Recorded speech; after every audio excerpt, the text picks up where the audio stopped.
ਵਾਹਿਗੁਰੂ ਸਾਹਿਬ ਜੀ।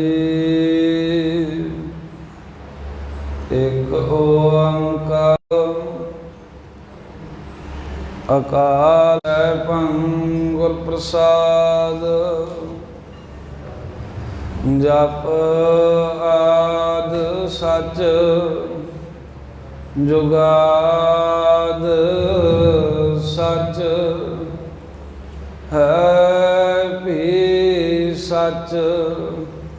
ਨਾਨਕ ਹੋਸੀ ਵੀ ਸਚ।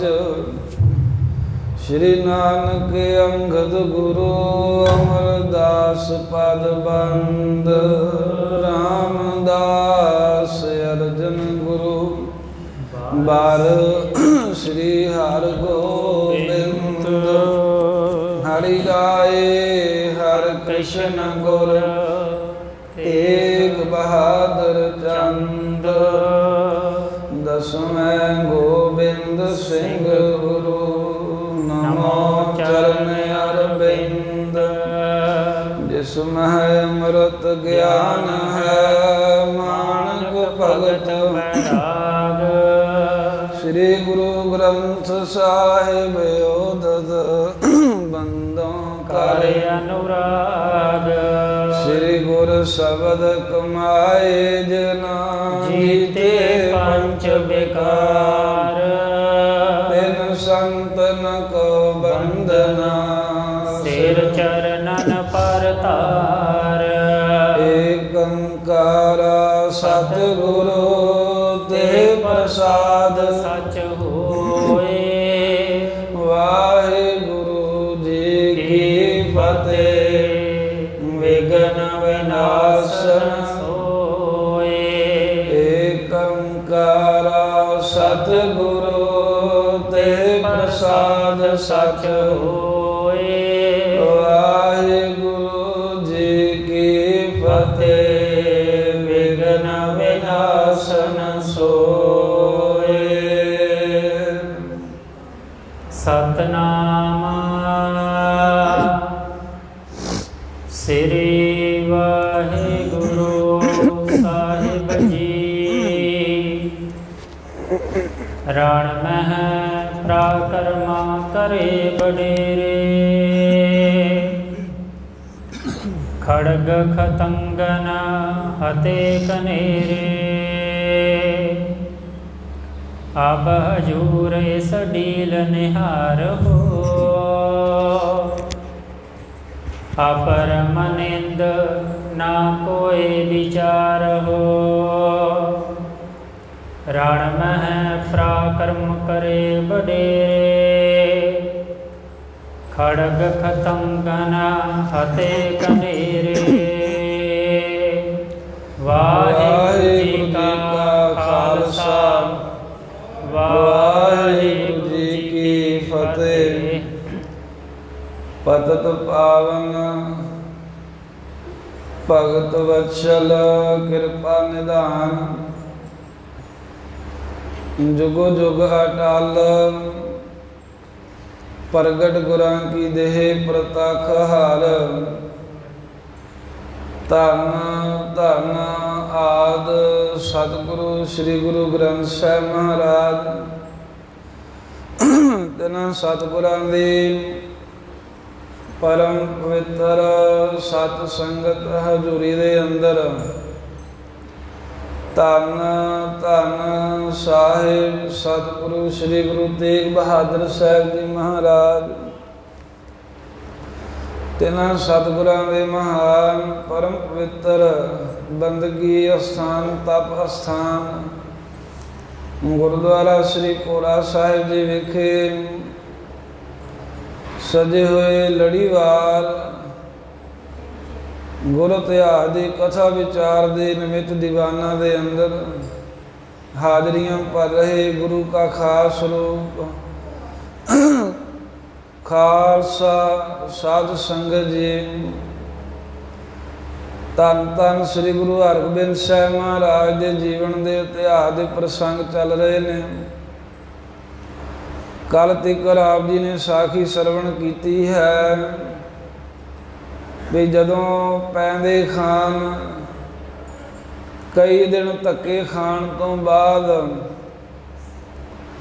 ਆਪਣੇ ਚਾਚੇ ਦੇ ਪੁੱਤ ਭਰਾ ਜਲੰਧਰ ਦੇ ਸੂਬੇ ਕੁਤਬ ਖਾਨ ਦੀ ਸਲਾਹ ਮੁਤਾਬਕ ਰਾਤ ਦੇ ਸਮੇਂ ਪੁਕਾਰ ਕਰਦੇ ਹੋਏ ਇੱਕ ਵੰਝ ਦੇ ਉੱਤੇ ਇੱਕ ਕੁਕੜੀ ਨੂੰ ਮੁਰਗੀ ਨੂੰ ਬੰਨ੍ਹ ਕੇ ਉਹਦੀਆਂ ਚੀਕਾਂ ਮਰਾਈਆਂ। ਬਾਦਸ਼ਾਹ ਤੀਕਰ ਫਰਿਆਦ ਪਹੁੰਚ ਗਈ। ਉਹਨੇ ਆਖਿਆ ਵੀ ਸਵੇਰ ਹੋਣ ਦੇ ਸਮੇਂ ਆਇਓ। ਇਹ ਜਦੋਂ ਗੱਲ ਪੈਂਦੇ ਖਾਨ ਮੇਰੇ ਸਾਥੀਆਂ ਨੂੰ ਪਤਾ ਲੱਗੀ, ਪਹਿਰੇਦਾਰਾਂ ਦੇ ਰਾਹੀਂ ਬੜੇ ਖੁਸ਼ ਹੋ ਕੇ ਆ ਗਏ ਨੇ। ਸਵੇਰੇ ਉੱਠਦਿਆਂ ਸਾਰ ਜਲੰਧਰ ਦੇ ਸੂਬੇ ਨੂੰ ਜਾ ਕੇ ਖਬਰ ਦਿੱਤੀ ਵੀ ਇੱਦਾਂ ਅੱਜ ਸਾਨੂੰ ਸ਼ਾਹਜਹਾਨ ਬਾਦਸ਼ਾਹ ਸਭਾ ਵਿੱਚ ਬੁਲਾਵੇਗਾ, ਹੁਣ ਉੱਥੇ ਸਾਡੀ ਇਮਦਾਦ ਕਰਿਓ, ਮੇਰੀ ਵਡਿਆਈ ਕਰਿਓ। ਪੈਂਦੇ ਖਾਨ ਨੂੰ ਇਹ ਕਹਿ ਕੇ ਵੀ ਮੈਂ ਚੱਲਿਆ ਸਭਾ ਵਿੱਚ। ਕੁਤਬ ਖਾਂ ਕਹਿੰਦਾ ਬਸ ਤੁਸੀਂ ਵੀ ਫਿਰ ਆ ਜਾਇਓ। ਜਿੱਥੇ ਸੋਹਣਾ ਦਰਬਾਰ ਸ਼ਾਹਜਹਾਨ ਬਾਦਸ਼ਾਹ ਦਾ ਰਾਵੀ ਦਰਿਆ ਦੇ ਬਿਲਕੁਲ ਕਿਨਾਰੇ ਦੇ ਨੇੜੇ ਫੱਬ ਰਿਹਾ ਸੀ, ਉੱਥੇ ਕੁਤਬ ਖਾਨ ਦੇ ਸਮੇਤ ਸਾਰੇ ਅਹਿਲਕਾਰ ਪਹੁੰਚੇ ਨੇ। ਵਜ਼ੀਰ ਖਾਂ ਵੀ ਪਹੁੰਚ ਗਿਆ। ਜਦੋਂ ਸ਼ਾਹਜਹਾਨ ਨੇ ਪੁੱਛਿਆ ਵੀ ਰਾਤ ਜਿਹੜਾ ਰੌਲਾ ਗਲਾ ਜਿਹਾ ਪੈ ਰਿਹਾ ਸੀ ਉਹ ਕੀ ਕਾਰਨ ਹੈ, ਤੇ ਲਾਗਿਓਂ ਗੱਲ ਤੁਰ ਗਈ। ਕਹਿੰਦੇ ਜੀ ਉਹ ਪੈਂਦੇ ਖਾਂ ਉਹ ਗੁਰੂ ਹਰਗੋਬਿੰਦ ਸਾਹਿਬ ਨੇ ਉਹਨੂੰ ਬਹੁਤ ਜਲੀਲ ਕੀਤਾ ਹੈ, ਉਹ ਪੁਕਾਰ ਲੈ ਕੇ ਆਇਆ ਸੀ। ਜਦੋਂ ਗੁਰੂ ਦਾ ਨਾਮ ਆਇਆ ਤੇ ਵਜ਼ੀਰ ਖਾਨ ਵੱਲ ਵੇਖਿਆ ਸ਼ਾਹਜਹਾਨ ਨੇ ਕਿ ਵੀ ਗੁਰੂ ਘਰ ਬਾਰੇ ਇਹਨੂੰ ਜ਼ਿਆਦਾ ਪਤਾ ਹੈ। ਵਜ਼ੀਰ ਖਾਂ ਕਹਿਣ ਲੱਗਾ ਵੀ ਬਾਦਸ਼ਾਹ ਸਲਾਮਤ, ਵੇਖੋ ਕੈਸਾ ਸਮਾਂ ਆ ਗਿਆ ਏ। ਸੁਣਦੇ ਹੁੰਦੇ ਸਾਂ ਵੀ ਜਿਹੜੀ 13ਵੀਂ ਸਦੀ ਹਿਜਰੀ ਸਨ ਆਏਗੀ, ਉਹਦੇ ਵਿੱਚ ਐਸੇ ਲੋਕ ਹੋਣਗੇ ਜਿਹੜੇ ਆਪਣੇ ਵੱਡਿਆਂ ਵਡੇਰਿਆਂ ਨਾਲ ਜਿਨ੍ਹਾਂ ਨੇ ਪਾਲਿਆ ਸੰਭਾਲਿਆ ਉਹਨਾਂ ਨਾਲ ਵੀ ਦਗਾ ਕਰਨਗੇ। ਪਰ ਹਾਲਾਂ ਕਹਿੰਦੇ ਵੀ 13ਵੀਂ ਸਦੀ ਆਈ ਨਹੀਂ, 12ਵੀਂ ਚੱਲ ਰਹੀ ਹੈ, ਪਰ ਉਹ ਨਿਸ਼ਾਨੀਆਂ ਜਿਹੜੀਆਂ ਹਨ ਉਹ ਪ੍ਰਗਟ ਹੋਣ ਲੱਗ ਪਈਆਂ ਵੀ ਇਹਨੂੰ ਪੈਂਦੇ ਖਾਨ ਨੂੰ ਜਿਵੇਂ ਪੁੱਤਾਂ ਨੂੰ ਬੁਰਕੀਆਂ ਦੇ ਦੀਆਂ, ਐਵੇਂ ਬੁਰਕੀਆਂ ਦੇ ਕੇ ਗੁਰੂ ਹਰਗੋਬਿੰਦ ਸਾਹਿਬ ਮਹਾਰਾਜ ਨੇ ਪਾਲਿਆ। ਹਰ ਤਰ੍ਹਾਂ ਕਰਕੇ ਇਹਦੀ ਸੰਭਾਲ ਕੀਤੀ, ਹਰ ਤਰ੍ਹਾਂ ਕਰਕੇ ਇਹਦੀ ਇਮਦਾਦ ਕੀਤੀ। ਹੁਣ ਇਹੀ ਨਿਮਖ ਹਰਾਮੀ ਹੋ ਕੇ ਤੇ ਆਪਣੇ ਗੁਰੂ ਦੇ ਆਪਣੇ ਮਾਲਕ ਤੇ ਪੁਕਾਰ ਕਰਨ ਵਾਸਤੇ ਆ ਰਿਹਾ ਹੈ। ਇਹ ਗੱਲ ਸੁਣ ਕੇ ਵਜ਼ੀਰ ਖਾਨ ਦੀ ਸ਼ਾਹਜਹਾਨ ਨੇ ਕੁਝ ਬੋਲਿਆ, ਪਰ ਕੁਝ ਸਮੇਂ ਬਾਅਦ ਕੋਈ ਐਸੀ ਜ਼ਰੂਰੀ ਗੱਲ ਬਣ ਆਈ ਜਿੱਥੇ ਵਜ਼ੀਰ ਖਾਨ ਨੂੰ ਭੇਜਿਆ ਸ਼ਾਹਜਹਾਨ ਨੇ। ਮੌਕਾ ਵੇਖ ਕੇ ਤੇ ਬਾਕੀ ਦੇ ਜਿਹੜੇ ਸਾਥੀ ਸਨ ਉਹਨਾਂ ਨੇ ਕੁਤਬ ਖਾਨ ਨੇ ਗੱਲ ਚਲਾਈ। ਬਾਕੀ ਅਹਿਲਕਾਰ ਜਿਨ੍ਹਾਂ ਰਿਸ਼ਵਤ ਪਹਿਲਾਂ ਲੈ ਲਈ ਸੀ ਉਹ ਵੀ ਖੁਸ਼ ਹੋ ਗਏ ਵੀ ਚਲੋ ਹੁਣ ਅਸੀਂ ਗੁਰੂ ਦੇ ਖਿਲਾਫ ਸ਼ਾਹਜਹਾਨ ਨੂੰ ਕੋਈ ਗੱਲ ਕਰ ਸਕਦੇ। ਉਧਰ ਪੈਂਦੇ ਖਾਨ ਦਰਵਾਜ਼ੇ 'ਤੇ ਆਣ ਖੜਾ ਹੋਇਆ। ਜਦੋਂ ਪੈਂਦੇ ਖਾਂ ਖਲੋਤਾ, ਪਹਿਰੇਦਾਰ ਨੇ ਪਛਾਣ ਲਿਆ, ਕਹਿਣ ਲੱਗਾ ਵੀ ਇੱਦਾਂ ਰਾਤ ਆਏ ਸੀ, ਤੁਸੀਂ ਕਿਹਾ ਸੀ ਵੀ ਸਵੇਰ ਦੇ ਸਮੇਂ ਬਾਦਸ਼ਾਹ ਦੇ ਨਾਲ ਮੇਲ ਮਿਲਾਪ ਕਰਾਵਾਂਗੇ। ਉਹ ਕਹਿੰਦਾ ਵੀ ਗੱਲ ਤਾਂ ਤੇਰੀ ਚਲੇਗੀ ਸੀ ਬਾਦਸ਼ਾਹ ਦੇ ਕੋਲ, ਪਰ ਜੇ ਹੁਣ ਯਾਦ ਹੋਵੇਗਾ ਤਾਂ ਤੈਨੂੰ ਜ਼ਰੂਰ ਬੁਲਾਵੇਗਾ। ਤੇ ਪੈਂਦੇ ਖਾਂ ਕਹਿੰਦਾ ਵੀ ਤੁਸੀਂ ਸਾਡੀ ਬੇਨਤੀ ਭੇਜੋ ਅੰਦਰ। ਕਹਿੰਦਾ 500 ਰੁਪਇਆ ਲੱਗੂਗਾ, ਕੰਮ ਤਾਂ ਤੇਰਾ ਕਰਾ ਦਾਂਗਾ। ਇਸ ਤਰ੍ਹਾਂ ਕਹਿ ਕਰਕੇ ਉਹ ਜਿਹੜਾ ਪਹਿਰੇਦਾਰ ਹੈ ਸਾਧ ਸੰਗਤ ਜੀ ਉਹ ਅੰਦਰ ਗਿਆ। ਤੇ ਸਲਾਵਤ ਖਾਨ ਜਿਹਨੇ ਬਾਦਸ਼ਾਹ ਦੇ ਕੋਲ ਗੱਲ ਕਰਨੀ ਸੀ ਉਹਨੂੰ ਜਾ ਕੇ ਕਹੀ ਕਿ ਸਲਾਵਤ ਖਾਨ ਕਹਿੰਦਾ ਵੀ ਕੋਈ ਨਹੀਂ ਗੱਲ ਕਰ ਲਾਂਗੇ। ਉਹਨੇ ਵੀ ਜਾ ਕੇ ਪੈਂਦੇ ਖਾਨ ਦੀ ਗੱਲ ਬਾਦਸ਼ਾਹ ਦੇ ਕੋਲ ਪਹੁੰਚਾਈ ਵੀ ਰਾਤ ਵਾਲਾ ਆਇਆ ਏ। ਦੇਸ਼ ਭਾਵ ਦੇ ਨਾਲ ਸ਼ਾਹਜਹਾਨ ਨੇ ਵੀ ਚਲੋ ਵੇਖਦੇ ਹਾਂ ਵੀ 3 ਵਾਰਾਂ ਸਾਡੀ ਫੌਜ ਹਰਾ ਕੇ ਭੇਜੀ ਹੈ ਗੁਰੂ ਨੇ, ਵੀ ਕਿੱਡੀ ਕੁ ਗੁਰੂ ਦੀ ਤਾਕਤ ਹੈ। ਪੈਂਦੇ ਖਾਨ ਕੋਲ ਚਲੋ ਇਹੀ ਪੁੱਛ ਲੈਂਦੇ ਆ। ਇਸ ਭਾਵ ਨਾਲ ਉਹਨੇ ਆਖਿਆ ਵੀ ਆਉਣ ਦਿਓ ਅੰਦਰ। ਪੈਂਦੇ ਖਾਨ ਬੜਾ ਖੁਸ਼ ਹੋਇਆ। ਕੁਝ ਚੋਣਵੇਂ ਨਾਲ ਬੰਦੇ ਲੈ ਕੇ ਅੰਦਰ ਆਇਆ ਤੇ ਜਦੋਂ ਅਖੀਰਲੇ ਦਰਵਾਜ਼ੇ 'ਤੇ ਆਇਆ ਉਹ ਸਲਾਵਤ ਖਾਨ ਨੇ ਕਿਹਾ ਵੀ 500 ਮੈਨੂੰ ਵੀ ਦੇਣਾ ਪਊ, ਜੇ ਤਾਂ ਮੰਨਦਾ ਠੀਕ ਹੈ, ਨਹੀਂ ਤੇ ਭਾਵੇਂ ਬਾਦਸ਼ਾਹ ਨੇ ਤੈਨੂੰ ਬੁਲਾ ਵੀ ਲਿਆ, ਗੱਲ ਵਿੱਚੇ ਰੋਕ ਨੂੰ ਕੰਮ ਰੋਕ ਦੂੰਗਾ ਜਾ ਕੇ ਤੇਰਾ ਜਿਵੇਂ ਕਿਵੇਂ। ਪੈਂਦੇ ਖਾਨ ਕਹਿੰਦਾ 500 ਤੈਨੂੰ ਵੀ ਦਿਆਂਗਾ। ਇਵੇਂ ਸ਼ਾਹਜਹਾਨ ਦੀ ਸਭਾ ਦੇ ਵਿੱਚ ਪੈਂਦੇ ਖਾਨ ਆਇਆ। ਦੂਰੋਂ ਵੇਖ ਕੇ ਸ਼ਾਹ ਨੂੰ ਉਹਨੇ ਨਮਸਕਾਰ ਕੀਤੀ, ਅੱਗੇ ਖਲੋ ਗਿਆ। ਸੋਹਣਾ ਸਰੀਰ ਸੀ ਕਿਉਂਕਿ ਚੰਗਾ ਪਲਿਆ। ਗੁਰੂ ਮਹਾਰਾਜ ਨੇ ਖੁਰਾਕਾਂ ਹੀ ਬਹੁਤੀਆਂ ਖਵਾਈਆਂ ਸਨ ਗੁਰੂ ਹਰਗੋਬਿੰਦ ਸਾਹਿਬ ਸੱਚੇ ਪਾਤਸ਼ਾਹ ਨੇ, ਤੇ ਚੰਗਾ ਬਲ ਵਾਲਾ ਸਰੀਰ ਵੇਖ ਕੇ ਸ਼ਾਹਜਹਾਨ ਖੁਸ਼ ਹੋ ਕੇ ਪੁੱਛਣ ਲੱਗਾ, ਦੱਸ ਪਈ ਤੂੰ ਪੁਕਾਰ ਕਾਹਦੀ ਕਰਨੀ ਚਾਹੁੰਦਾ? ਰਾਤ ਹੀ ਤੂੰ ਕਹਿੰਦੇ ਵੀ ਆ ਕੇ ਪੁਕਾਰਾਂ ਕਰਦਾ ਪਿਆ ਸਾਂ, ਕੀ ਗੱਲ ਹੈ? ਤੇਰਾ ਕੀ ਕੋਈ ਕਿਸੇ ਨੇ ਮਾਰ ਲਿਆ? ਕਿਹੜਾ ਤੈਨੂੰ ਕੋਈ ਭਾਰੀ ਦੁੱਖ ਹੈ? ਦੱਸ ਤੂੰ ਕੀ ਗੱਲ ਹੈ? ਤੇ ਉਸ ਵੇਲੇ ਕਹਿਣ ਲੱਗਾ, ਪੈਂਦੇ ਖਾਂ ਵੀ ਮੇਰਾ ਦੁਸ਼ਮਣ ਹੈ ਗੁਰੂ ਹਰਗੋਬਿੰਦ ਸਾਹਿਬ, ਉਹਨਾਂ ਕੋਲ ਮੈਂ ਕਰਦਾ ਸੀ ਨੌਕਰੀ, ਉਹਨਾਂ ਵੱਲੋਂ ਹੋ ਕੇ ਮੈਂ ਜੰਗ ਕੀਤੇ, ਬੜੇ ਵੈਰੀ ਮਾਰੇ ਸ਼ਾਹਜਹਾਨ ਜੀ, ਤੁਹਾਡੀਆਂ ਫੌਜਾਂ ਦੇ ਸਾਹਮਣੇ ਮੈਂ ਲੜਦਾ ਰਿਹਾ, ਉਸ ਗੁਰੂ ਨੇ ਮੈਨੂੰ ਧੱਕੇ ਮਾਰ ਕੇ ਕੱਢ ਦਿੱਤਾ ਹੈ ਤੇ ਮੇਰੀ ਬਹੁਤ ਬੇਅਦਬੀ ਕੀਤੀ ਹੈ, ਇਹ ਪੁਕਾਰ ਮੈਂ ਲੈ ਕੇ ਆਇਆ ਹਾਂ। ਇਵੇਂ ਸ਼ਾਹਜਹਾਨ ਦੇ ਕੋਲ ਪੈਂਦੇ ਖਾਨ ਪੁਕਾਰ ਕਰਕੇ ਝੂਠ ਹੀ ਬੋਲ ਬੋਲ ਕੇ ਆਪਣੀਆਂ ਸਿਫਤਾਂ ਸੁਣਾ ਕੇ ਤੇ ਫੌਜ ਲੈ ਕੇ ਜਾਣ ਵਾਸਤੇ ਬਾਦਸ਼ਾਹ ਦੇ ਕੋਲ ਯਤਨ ਕਰੇਗਾ। ਇਹ ਪ੍ਰਸੰਗ ਆਪਾਂ ਅੱਜ ਸਰਵਣ ਕਰਨੇ ਆਓ। ਗੁਰੂ ਹਰਗੋਬਿੰਦ ਸਾਹਿਬ ਮਹਾਰਾਜ, ਗੁਰੂ ਤੇਗ ਬਹਾਦਰ ਸਾਹਿਬ, ਮਾਤਾ ਗੰਗਾ ਜੀ ਦੇ ਚਰਨ ਕਮਲਾਂ ਦਾ ਧਰੀਏ ਧਿਆਨ। ਸਾਰੀ ਸੰਗਤ ਕਥਾ ਸਰਵਣ ਕਰਨ ਤੋਂ ਪਹਿਲਾਂ ਰਸਨਾ ਕਰੋ ਪਵਿੱਤਰ, ਆਖੋ ਸਤਿਨਾਮ ਸ੍ਰੀ ਵਾਹਿਗੁਰੂ ਸਾਹਿਬ ਜੀ, ਸਤਿਨਾਮ ਸ੍ਰੀ ਵਾਹਿਗੁਰੂ ਸਾਹਿਬ ਜੀ। ਰਣ ਮਹਿ ਪਰਾਕਰਮ ਕਰੇ ਵਡੇਰੇ। ਸਤ ਸੰਗਤ ਜੀ, ਪੈਂਦੇ ਖਾਨ ਸ਼ਾਹਜਹਾਨ ਬਾਦਸ਼ਾਹ ਨੂੰ ਕਹਿਣ ਲੱਗਾ ਵੀ ਮੈਂ ਗੁਰੂ ਹਰਗੋਬਿੰਦ ਸਾਹਿਬ ਜੀ ਦੇ ਕੋਲ ਚਾਕਰੀ ਕਰਦਾ ਸਾਂ, ਬੜੇ ਜੰਗ ਕੀਤੇ ਐ, ਮਮ ਬਾਹਨ ਕੇ ਹੋਏ ਅਲੰਬ, ਕਹਿੰਦੇ ਮੇਰੇ ਬਲ ਦੇ, ਮੇਰੀਆਂ ਬਾਹਾਂ ਦੇ ਜ਼ੋਰ ਦਾ ਸਦਕਾ ਤੁਮਰੇ ਲਸ਼ਕਰ ਹਰੇਕ ਦੰਬ। ਤੁਹਾਡੀਆਂ ਇਹ ਸ਼ਾਹਜਹਾਨ ਜੀ ਬਹੁਤੀਆਂ ਫੌਜਾਂ ਗੁਰੂ ਹਰਗੋਬਿੰਦ ਸਾਹਿਬ ਨੇ ਤਾਂ ਮਾਰੀਆਂ ਕਿਉਂਕਿ ਬਲ ਮੇਰਾ ਸੀ ਉਹਨਾਂ ਦੇ ਨਾਲ। ਮੈਂ ਤਾਕਤਵਰ ਸਾਂ, ਬੜੀ ਮੈਂ ਜੋਖਾਂ ਖਾਏ, ਮੈਂ ਕਹਿੰਦੇ ਵੀ ਖਤਰੇ ਦੇ ਵਿੱਚ, ਜੋਖਮ ਦੇ ਵਿੱਚ ਆਪਣੀ ਜਾਨ ਨੂੰ ਪਾ ਕਰਕੇ ਲਈ ਫਤਿਹ ਬਹੁ ਜਸੀ ਉਪਜਾਏ। ਆਪਣੀ ਜਾਨ ਜੋਖਮ 'ਚ ਪਾ ਕੇ ਮੈਂ ਗੁਰੂ ਹਰਗੋਬਿੰਦ ਸਾਹਿਬ ਵੱਲੋਂ ਲੜਦਾ ਰਿਹਾ ਤੇ 3 ਵਾਰਾਂ ਮੈਂ ਫਤਿਹ ਮੈਦਾਨ ਦੇ ਵਿੱਚ ਪ੍ਰਾਪਤ ਕੀਤੀ। ਇਸ ਕੋ ਇਹ ਨਾਮ ਮੁਝ ਦੀਨਾ। ਤੇ ਵੇਖੋ ਸ਼ਾਹਜਹਾਨ ਜੀ, ਉਹਦਾ ਮੈਨੂੰ ਨਾਮ ਕੀ ਮਿਲਿਆ? ਵੀ ਆ ਮੈਨੂੰ ਨਾਮ ਮਿਲਿਆ, ਆ ਮੈਨੂੰ ਸਿਲਾ ਮਿਲਿਆ ਹੈ। ਆਜੁਦ ਬਸਤਰ ਸ਼ੀਨ ਕਰ ਲੀਨਾ। ਵੀ ਮੇਰੇ ਸ਼ਸਤਰ ਬਸਤਰ ਘੋੜਾ ਸਭ ਕੁਝ ਗੁਰੂ ਹਰਗੋਬਿੰਦ ਸਾਹਿਬ ਨੇ ਖੋਲਿਆ, ਮੈਨੂੰ ਧੱਕੇ ਮਾਰੇ ਹਨ। ਜਾਟ ਗਵਾਰਨ ਤੇ ਮਰਵਾਇਓ। ਕਹਿੰਦੇ ਫਿਰ ਜਿਹੜੇ ਜਾਟ ਜੂਟ ਜੇ ਗਵਾਰ ਜੇ ਜਿਹੜੇ ਗੁਰੂ ਨੇ ਇਕੱਠੇ ਕੀਤੇ ਨਾ ਆਪਣੇ ਨਾਲ, ਉਹਨਾਂ ਗਵਾਰ ਜੇ ਜੱਟਾਂ ਮੂਡਾਂ ਦੇ ਕੋਲੋਂ ਮੈਨੂੰ ਮਾਰ ਪਵਾਈ ਹੈ। ਤੁਮਰੋ ਤਰਾਸ ਤਨਕ ਨਹਿ ਪਾਇਓ। ਦੇਖੋ ਤੁਹਾਡਾ ਉਹਨੂੰ ਥੋੜਾ ਵੀ ਡਰ ਨਹੀਂ ਹੈ ਗੁਰੂ ਹਰਗੋਬਿੰਦ ਸਾਹਿਬ ਨੂੰ। ਜਬਰਾਵਰ ਕੀ ਦਈ ਦੁਹਾਈ। ਕਿਉਂਕਿ ਜਦੋਂ ਮੈਨੂੰ ਕੁੱਟਣ ਲੱਗੇ ਨਾ, ਮੈਨੂੰ ਧੱਕੇ ਮਾਰਨ ਲੱਗੇ, ਤੇ ਮੈਂ ਤੁਹਾਡੇ ਨਾਮ ਦੀ ਦੁਹਾਈ ਦਿੱਤੀ ਗੁਰੂ ਹਰਗੋਬਿੰਦ ਸਾਹਿਬ ਨੂੰ ਵੀ ਮੈਂ ਸ਼ਾਹਜਹਾਨ ਬਾਦਸ਼ਾਹ ਕੋ ਜਾਊਂਗਾ ਜੇ ਮੈਨੂੰ ਤੁਸੀਂ ਜਲੀਲ ਕਰੋਗੇ। ਤੇ ਅੱਗੋਂ ਗੁਰੂ ਕਹਿੰਦਾ ਵੀ ਜਾ, ਤੇਰੇ ਸ਼ਾਹਜਹਾਨ ਨੂੰ ਅਸੀਂ ਨਹੀਂ ਜਾਣਦੇ, ਤੁਰਿਆ ਚੱਲ ਆਪਣਾ ਕੰਮ ਕਰ। ਕਹਿੰਦਾ ਤੁਹਾਡੇ ਤੋਂ ਨਹੀਂ ਸ਼ਾਹਜਹਾਨ ਜੀ ਡਰਦਾ ਗੁਰੂ, ਤੁਹਾਡਾ ਨਾਂ ਸੁਣ ਕੇ ਤਾਂ ਸਗੋਂ ਮੈਨੂੰ ਹੋਰ ਧਮਕੀਆਂ ਦਿੱਤੀਆਂ ਨੇ ਵੀ ਵੇਖ ਲਾਂਗੇ ਤੈਨੂੰ ਮੈਦਾਨ ਅੰਦਰ। ਸੁਣ ਬਹੁਤੀ ਤਬ ਮਾਰ ਕਰਾਈ। ਸੋ ਇਸ ਤਰ੍ਹਾਂ ਤੁਹਾਡਾ ਨਾਂ ਸੁਣ ਕੇ ਤਾਂ ਪਹਿਲਾਂ ਤਾਂ ਜੇ ਮੇਰੇ 2-4 ਛੱਡੀਆਂ, ਤੁਹਾਡਾ ਨਾਂ ਲਿਆ, ਫਿਰ ਤਾਂ ਉਹਨਾਂ ਮੈਨੂੰ ਨਰੜ ਲਿਆ, ਫਿਰ ਤਾਂ ਗੁੱਚੀਆਂ ਫੜ ਕੇ ਥੱਲੇ ਰੱਖ ਲਿਆ ਵੀ ਤੂੰ ਸ਼ਾਹਜਹਾਨ ਦਾ ਨਾਂ ਕਿਵੇਂ ਲਿਆ ਇੱਥੇ। ਇੱਦਾਂ ਸ਼ਾਹਜਹਾਨ ਦੇ ਕੋਲ ਗੱਲ ਬਣਾ ਕੇ ਪੈਂਦੇ ਖਾਂ ਦੱਸਦਾ ਵੀ ਉੱਦਾਂ ਮੈਨੂੰ ਘੱਟ ਵੱਜਣੀਆਂ ਸੀ, ਤੁਹਾਡੇ ਨਾਮ ਦੇ ਨਾਲ ਤਾਂ ਮੈਨੂੰ ਕੋਟੀ ਜ਼ਿਆਦੀ ਪੈ ਗਈ ਹੈ। ਚਮੂ ਗੁਰ ਕੇ ਸੰਗ ਰਹਿ। ਕਿਉਂਕਿ ਜਿੰਨੀ ਕੁ ਫੌਜ ਗੁਰੂ ਦੇ ਕੋਲ ਰਹਿੰਦੀ ਆ ਨਾ, ਗੁਰੂ ਹਰਗੋਬਿੰਦ ਸਾਹਿਬ ਦੇ ਕੋਲ, ਮਮ ਸਮ ਪਰ ਨ ਬਲ ਮੈਂ। ਮੇਰੇ ਵਰਗਾ ਨਹੀਂ ਕੋਈ ਬਲੀ ਗੁਰੂ ਦੇ ਦਲ ਵਿੱਚ।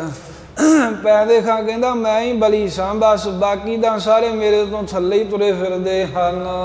ਸੁਨਤ ਕੁਤਬ ਗਾਂ ਕਹਿਤ ਬਣਾਏ। ਪੈਂਦੇ ਖਾਂ ਨੇ ਗੱਲ ਤੋਰੀ ਤਾਂ ਕੁਤਬ ਖਾਂ ਜਿਹੜਾ ਇਹਦਾ ਭਰਾ ਸੀ ਜਲੰਧਰ ਦਾ ਸੂਬਾ, ਉਹਨੇ ਗੱਲ ਨਾਲ ਹੋਰ ਤੋਰ ਲਈ। ਇੱਦਾਂ ਹੀ ਮਦਦ ਕਰਦੇ ਆ ਉਹਨੇ ਫਿਰ ਹੋਰ ਕਹਿ ਦਿੱਤੀ, ਕਹਿਣ ਲੱਗਾ ਵੀ ਇਹ ਬਾਦਸ਼ਾਹ ਸਲਾਮਤ, इसको नाम रहयो बिदताए। ਇਹ ਪੈਂਦੇ ਖਾਨ ਦਾ ਜਿਹੜਾ ਨਾਮ ਹੈ ਤਾਂ ਬੜਾ ਪ੍ਰਗਟ ਰਿਹਾ ਹੈ। ਸਾਰੀ ਜਿਹੜੇ ਫੌਜੀ ਨੇ ਨਾ, ਜਿੰਨੇ ਵੀ ਸਿਪਾਹੀ ਨੇ, ਜਰਨੈਲ ਨੇ, ਉਹਨਾਂ ਸਾਰਿਆਂ ਨੂੰ ਪੈਂਦੇ ਖਾਨ ਦੀ ਤਾਕਤ ਦਾ ਪਤਾ ਹੈ। ਰਣ ਮੈਂ ਪਰਾਕਰਮ ਕਰੇ ਵਡੇਰੇ। ਇਹ ਜੰਗ ਦੇ ਵਿੱਚ ਬੜਾ ਹੀ ਪਰਾਕਰਮ, ਪ੍ਰਸ਼ਾਰਥ ਉਦਮ ਕਰਦਾ। ਪਰਾਕਰਮ ਹੁੰਦਾ ਵੀ ਅੱਗੇ ਨੂੰ ਵੱਧਦੇ ਹੀ ਜਾਣਾ ਤੇ ਪਰਵਾਹ ਨਾ ਕਰਨੀ, ਵੀ ਐ ਅੱਗੇ ਨੂੰ ਜਾ ਕੇ ਹਮਲਾ ਕਰਨਾ, ਵਿੱਚ ਹਲਚਲ ਮਚਾ ਦੇਣੀ ਵੈਰੀ ਦੇ ਅੰਦਰ। ਬੜਾ ਪਰਾਕਰਮੀ ਹੈ, ਬੜਾ ਹੀ ਇਹ ਵੱਡਾ ਹੈ ਜੰਗ ਵਿੱਚ। ਖੜਗ ਖਤੰਗਨ ਹਤੇ ਕਨੇਰੇ। ਹੁਣ ਇਹ ਪੈਂਦੇ ਖਾਨ ਦੀ ਸਿਫਤ ਬਾਦਸ਼ਾਹ ਕੋ ਕਰ ਰਿਹਾ ਹੈ। ਕੁਤਬ ਖਾਨ ਕਹਿੰਦਾ, ਬਾਦਸ਼ਾਹ ਜੀ ਇਹਨੇ ਆਪਣੇ ਖੜਗ ਦੇ ਨਾਲ, ਖੜਗ ਖਤੰਗਨ ਹਦੇ ਕਨੇਰੇ, ਕਹਿੰਦੇ ਵੀ ਵੱਡੇ ਵੱਡੇ ਜਿਹੜੇ ਜੰਗ ਦੇ ਵਿੱਚ ਵੈਰੀ ਸਨ ਉਹ ਮਾਰ ਸੁੱਟੇ ਹਨ। ਅਬ ਹਜੂਰੇ ਸਡੀਲ ਨਿਹਾਰੋ। ਬਾਕੀ ਕਹਿਣ ਲੱਗਾ ਵੀ ਮੇਰੀ ਗੱਲ ਤੇ ਨਾ ਜਾਓ ਬਾਦਸ਼ਾਹ ਜੀ, ਆ ਵੇਖੋ ਤੁਹਾਡੇ ਸਾਹਮਣੇ ਹੀ ਖਲੋਤਾ ਹੈ ਨਾ ਪੈਂਦੇ ਖਾਨ, ਇਹਦਾ ਸਰੀਰ ਵੇਖੋ, ਵੇਖੋ ਕਿੱਦਾਂ ਨਿੱਗਰ ਆ ਤੇ ਲੰਮਾ ਚੌੜਾ ਕੱਦ ਹੈ ਇਸ ਦਾ। ਅਪਰਮ ਨਿੰਦਨ ਕੋਏ ਵਿਚਾਰੋ। ਇਹਦੇ ਵਰਗਾ ਦੇ ਹੋਰ ਵੇਖੋ ਅਸੀਂ ਕਦੀ, ਕੁਤਬ ਖਾਂ ਕਹਿੰਦਾ ਆਪਣੀ ਫੌਜ ਵੀ ਨਹੀਂ ਵੇਖਿਆ ਜਿੱਡਾ ਵੱਡਾ ਬਲੀ ਪੈਂਦੇ ਖਾਨ ਹੈ। ਆਜੁਤ ਵਿਦਿਆ ਜਾਣਤ ਸਾਰੀ। ਫਿਰ ਇਹ ਸ਼ਸਤਰ ਵਿਦਿਆ ਸਾਰੀ ਜਾਣਦਾ ਹੈ, ਸਭ ਤਰ੍ਹਾਂ ਦੇ ਸ਼ਸਤਰ ਨੂੰ ਚਲਾਉਣੇ ਆਉਂਦੇ ਆ। ਗੁਰੂ ਕਲਗੀਧਰ ਮਹਾਰਾਜ ਨੇ 300 ਤੋਂ ਵੱਧ ਸ਼ਸਤਰਾਂ ਦੇ ਨਾਮ, ਸ਼ਸਤਰ ਨਾਮ ਮਾਲਾ ਦੇ ਵਿੱਚ ਕਹੇ ਹਨ। ਤੇ ਇਸ ਤਰ੍ਹਾਂ ਦੇ 300 ਸ਼ਸਤਰ ਕਹਿ ਲਓ ਅੰਦਾਜ਼ੇ ਨਾਲ। ਕਹਿੰਦਾ ਹਰ ਇੱਕ ਤਰ੍ਹਾਂ ਦਾ ਸ਼ਸਤਰ ਅਸਤਰ ਪੈਂਦੇ ਖਾਨ ਨੂੰ ਚਲਾਉਣਾ ਹੁੰਦਾ ਹੈ। ਨਿਜ ਬਚਾਏ ਦੇ ਰਿਪਨ ਪ੍ਰਹਾਰੀ। ਤੇ ਇਸ ਪ੍ਰਕਾਰ ਆਪਣੇ ਆਪ ਨੂੰ ਬਚਾ ਕੇ ਰੱਖਦਾ ਏ ਤੇ ਸਾਹਮਣੇ ਵਾਲੇ ਦਾ ਨਾਸ਼ ਕਰਦਾ ਹੈ। ਨਰ ਉਠਾਏ ਪਟਕੈ ਛਿਤ ਮਾਹੀ। ਇਥੋਂ ਜ਼ਿਕਰ ਵੀ ਜੇ ਕਿਸੇ ਬੰਦੇ ਨੂੰ ਫੜਦਾ, ਜਿਵੇਂ ਧੋਬੀ ਪਟਕਾ ਦੇ ਕੇ ਨਾ, ਧੋਬੀ ਆਪਣੇ ਸਿਰ ਦੇ ਉੱਪਰੋਂ ਦੀ ਲਿਆ ਕੇ ਬਸਤਰ ਮਾਰਦੇ ਪਟੜੇ ਦੇ ਉੱਤੇ, ਐਵੇਂ ਉੱਤੋਂ ਦੀ ਸਿਰ ਤੋਂ ਲਿਆ ਕੇ ਵਗਾ ਕੇ ਥੱਲੇ ਮਾਰ ਕੇ ਬੰਦਾ ਮਾਰ ਦਿੰਦਾ ਪੈਂਦੇ ਖਾਨ। ਇਹ ਕੇ ਮਾਰਨ ਦੇਹ ਬਲ ਬਾਹੀ। ਇਹ ਕਿਵੇਂ ਅਰਨ ਦੇ ਬਲ ਬਾਹੀ, ਕਹਿੰਦੇ ਕਿਵੇਂ ਅੜਨ ਦਿੰਦਾ, ਬਾਹਾਂ ਦੇ ਬਲ ਨਾਲ ਕੋਈ ਨਹੀਂ ਇਹਦੇ ਅੱਗੇ ਅੜ ਸਕਦਾ। ਤੇ ਫਿਰ ਪਿਛਲੀ ਵੀ ਗੱਲ ਵੀ ਇਹ ਤਾਂ ਦੋ ਬਾਦਸ਼ਾਹ ਸਲਾਮਤ ਭਿੜਦੇ ਹੋਏ ਸਾਨਾਂ ਨੂੰ ਸਿੰਘਾਂ ਤੋਂ ਫੜ ਕੇ ਪਿਛਾਂਹ ਕਰ ਦਿੰਦਾ। ਇਹ ਜਿਹੜਾ ਰੁਪਈਆ ਹੈ ਉਹਦੇ ਉੱਪਰਲੇ ਅੱਖਰ ਆਪਣੇ ਜਿਹੜੇ ਹੱਥਾਂ ਦੇ ਵਿੱਚ ਲੈ ਕੇ ਉਂਗਲਾਂ ਦੇ ਵਿੱਚ ਗੂਠੇ ਨਾਲ ਮੇੜ ਦਿੰਦਾ ਏ। ਐਡੇ ਐਡੇ ਬਲ ਵਾਲੇ ਕੌਤਕ ਕਰਦਾ ਹੈ ਪੈਂਦੇ ਖਾਨ। ਰਣ ਬਾਤਨ ਤੇ ਹਜਰਤ ਢਰਿਓ। ਜਦੋਂ ਇਸ ਤਰ੍ਹਾਂ ਸਾਧ ਸੰਗਤ ਜੰਗ ਦੀਆਂ ਗੱਲਾਂ ਕਹੀਆਂ ਪੈਂਦੇ ਖਾਨ ਨੇ ਵੀ ਮੈਂ ਹੀ ਜਿਤਾਇਆ ਹੈ, ਜਦੋਂ ਇਹਨੇ ਵੀ ਪੈਂਦੇ ਖਾਨ ਦੀ ਸਿਫਤ ਕੀਤੀ ਕੁਤਬ ਖਾਨ ਨੇ, ਤਾਂ ਜਿਹੜਾ ਸ਼ਾਹਜਹਾਨ ਸੀ ਉਹ ਇਹਨਾਂ ਦੀ ਗੱਲ ਵਿੱਚ ਆ ਗਿਆ। ਕਿਉਂਕਿ ਹੈ ਤਾਂ ਗੁਰੂ ਘਰ ਦਾ ਦੁਖੀ ਹੋਈ ਹੈ, ਬਸ ਵੈਸੇ ਹੀ ਉਹਨੇ ਜੰਗ 'ਚ ਹਾਰ ਕਰਕੇ ਹੀ ਮੂੰਹ ਜਿਹਾ ਮੋੜਿਆ ਸੀ ਵੀ ਕੀ ਲੜਨਾ, ਪਰ ਹੁਣ ਇਹਦਾ ਮਨ ਉਸ ਪਾਸੇ ਨੂੰ ਫੇਰ ਹੋ ਗਿਆ। ਬਹੁਰ ਬੂਝਬੋ ਹੱਸ ਕੇ ਕਰਿਓ। ਹੱਸ ਕੇ ਤੇ ਦੁਬਾਰਾ ਜੰਗ ਦੀਆਂ ਗੱਲਾਂ ਪੈਂਦੇ ਖਾਂ ਕੋ ਪੁੱਛਣ ਲੱਗਾ ਵੀ ਹਾਂ ਦੱਸ ਭਾਈ, ਕਹਾਂ ਕਹਾਂ ਕਹੋ ਜੰਗ ਪਰੇ ਹੈ। ਕਹਿੰਦੇ ਵੀ ਤੂੰ ਆਪਣਾ ਇਹ ਦੱਸ ਵੀ ਕਿਹੜੇ ਕਿਹੜੇ ਜੰਗ ਵਿੱਚ ਤੂੰ ਕਰਤਬ ਵਿਖਾਏ ਹਨ, ਕਿਮ ਗੁਰ ਦਿਸ਼ਾ ਪ੍ਰਹਾਰ ਕਰੇ ਹੈ। ਤੇ ਕਿਮ ਗੁਰੂ ਸਾਹਿਬ ਵੱਲੋਂ ਤੂੰ ਸਾਡੀ ਫੌਜ ਦੇ ਉੱਤੇ ਪ੍ਰਹਾਰ ਕਰਦਾ ਰਿਹਾ ਹੈ। ਤਬ ਪੈਂਦੇ ਕਹਿ ਸਕਲ ਉਸ ਵੇਲੇ ਪੈਂਦੇ ਖਾਨ ਆਪਣੀ ਵਡਿਆਈ ਕਰਾਉਣ ਲਈ ਸ਼ਾਹਜਹਾਨ ਨੂੰ ਕਹਿ ਕੇ ਸਾਰੀ ਗੱਲ ਦੱਸਦਾ ਏ। ਮੁਗਲ ਸਖਾਂ ਸੈਨਾ ਜੁਤ ਕਾਏ। ਕਹਿੰਦਾ ਬਾਦਸ਼ਾਹ ਸਲਾਮਤ, ਪਹਿਲਾਂ ਜਿਹੜੀ ਫੌਜ ਆਈ ਸੀ ਨਾ ਤੁਹਾਡੀ ਮੁਗਲ ਸਖਾਂ ਦੇ ਨਾਲ, ਮੁਗਲ ਸਖਾਂ ਦੀ ਅਗਵਾਈ ਵਿੱਚ ਅੰਮ੍ਰਿਤਸਰ, ਉਹ ਜਿਹੜੀ ਫੌਜ ਦੇ ਸਮੇਤ ਮੁਗਲ ਸਖਾਂ ਨੂੰ ਵੀ ਮੈਂ ਹੀ ਮਾਰਿਆ ਹੈ। ਗੁਰਪੁਰ ਮਹਿ ਸੰਗਰਾਮ ਉਧਾਰੇ। ਹਾਏ ਗੁਰਪੁਰੀ ਵਿੱਚ ਭਾਵ ਸ੍ਰੀ ਅੰਮ੍ਰਿਤਸਰ ਸਾਹਿਬ ਵਿੱਚ ਬੜਾ ਭਾਰੀ ਏਦਾਂ ਜੰਗ ਯੁੱਧ ਹੋਇਆ ਸੀ, ਜਦੋਂ ਉਦੋਂ ਮੈਂ ਹੀ ਅੱਗੇ ਹੋ ਕੇ ਲੜਿਆ ਹਾਂ। ਤਹ ਮੈਂ ਜੀਤ ਲਈ ਗਨ ਮਾਰੇ। ਉੱਥੇ ਮੈਂ ਬਹੁਤੇ ਮਾਰੇ। ਤੇ ਫੇਰ ਗੁਰੂ ਹਰਗੋਬਿੰਦ ਸਾਹਿਬ ਜੀ ਦੀ ਜਿੱਤ ਹੋ ਗਈ ਲੋਹਗੜ੍ਹ ਅੰਮ੍ਰਿਤਸਰ ਸਾਹਿਬ। ਉਹਨੇ ਰਹੇਲਾ ਗ੍ਰਾਮ ਮਜਾਰਾ। ਫੇਰ ਹੁਣ ਕਹਿੰਦਾ ਵੀ ਜਿਹੜਾ ਦੂਜਾ ਜੰਗ ਹੋਇਆ ਰਹੇਲਾ ਨਗਰ, ਜਿਹੜਾ ਹੁਣ ਸਾਡਾ ਸ੍ਰੀ ਹਰਗੋਬਿੰਦਪੁਰਾ ਹੈ, ਉਹ ਹਰਗੋਬਿੰਦਪੁਰੇ ਦੀ ਜੰਗ ਜਿਹਦੇ ਵਿੱਚ ਹੈ ਨਹੀਂ ਸੀ ਇਹ, ਬਸ ਪਹਿਲੀ ਜੰਗ ਵਿੱਚ ਹੀ ਸੀ ਪੈਂਦੇ ਖਾਂ।